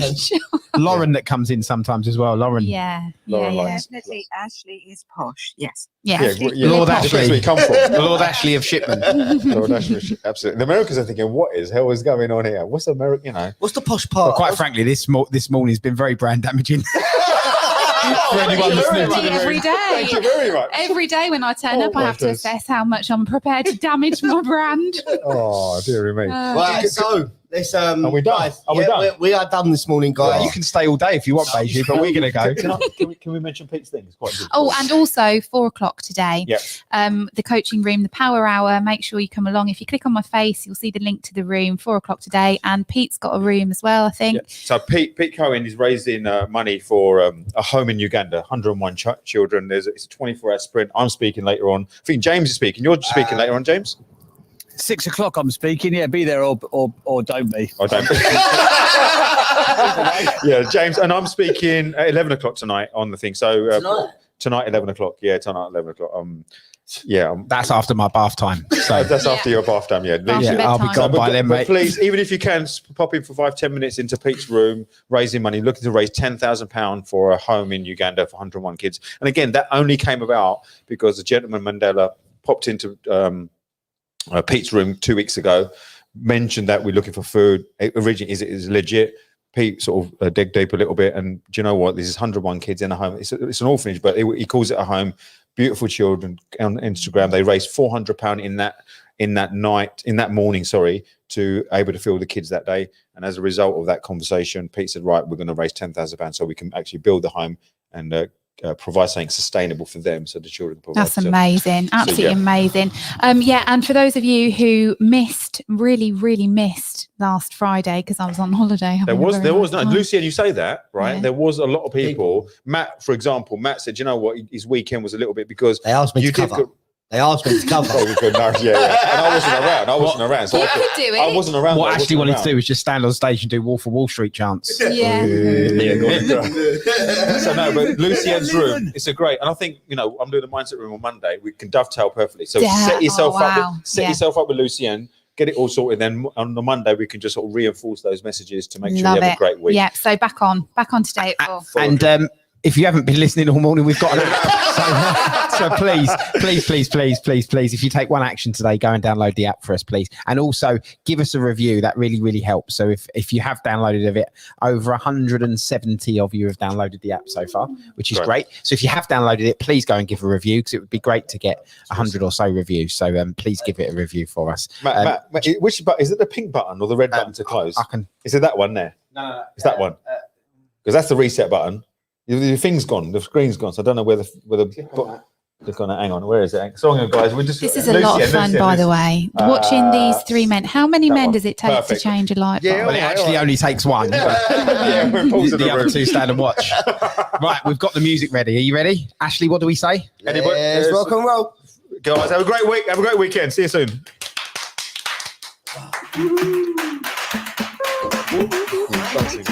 One second.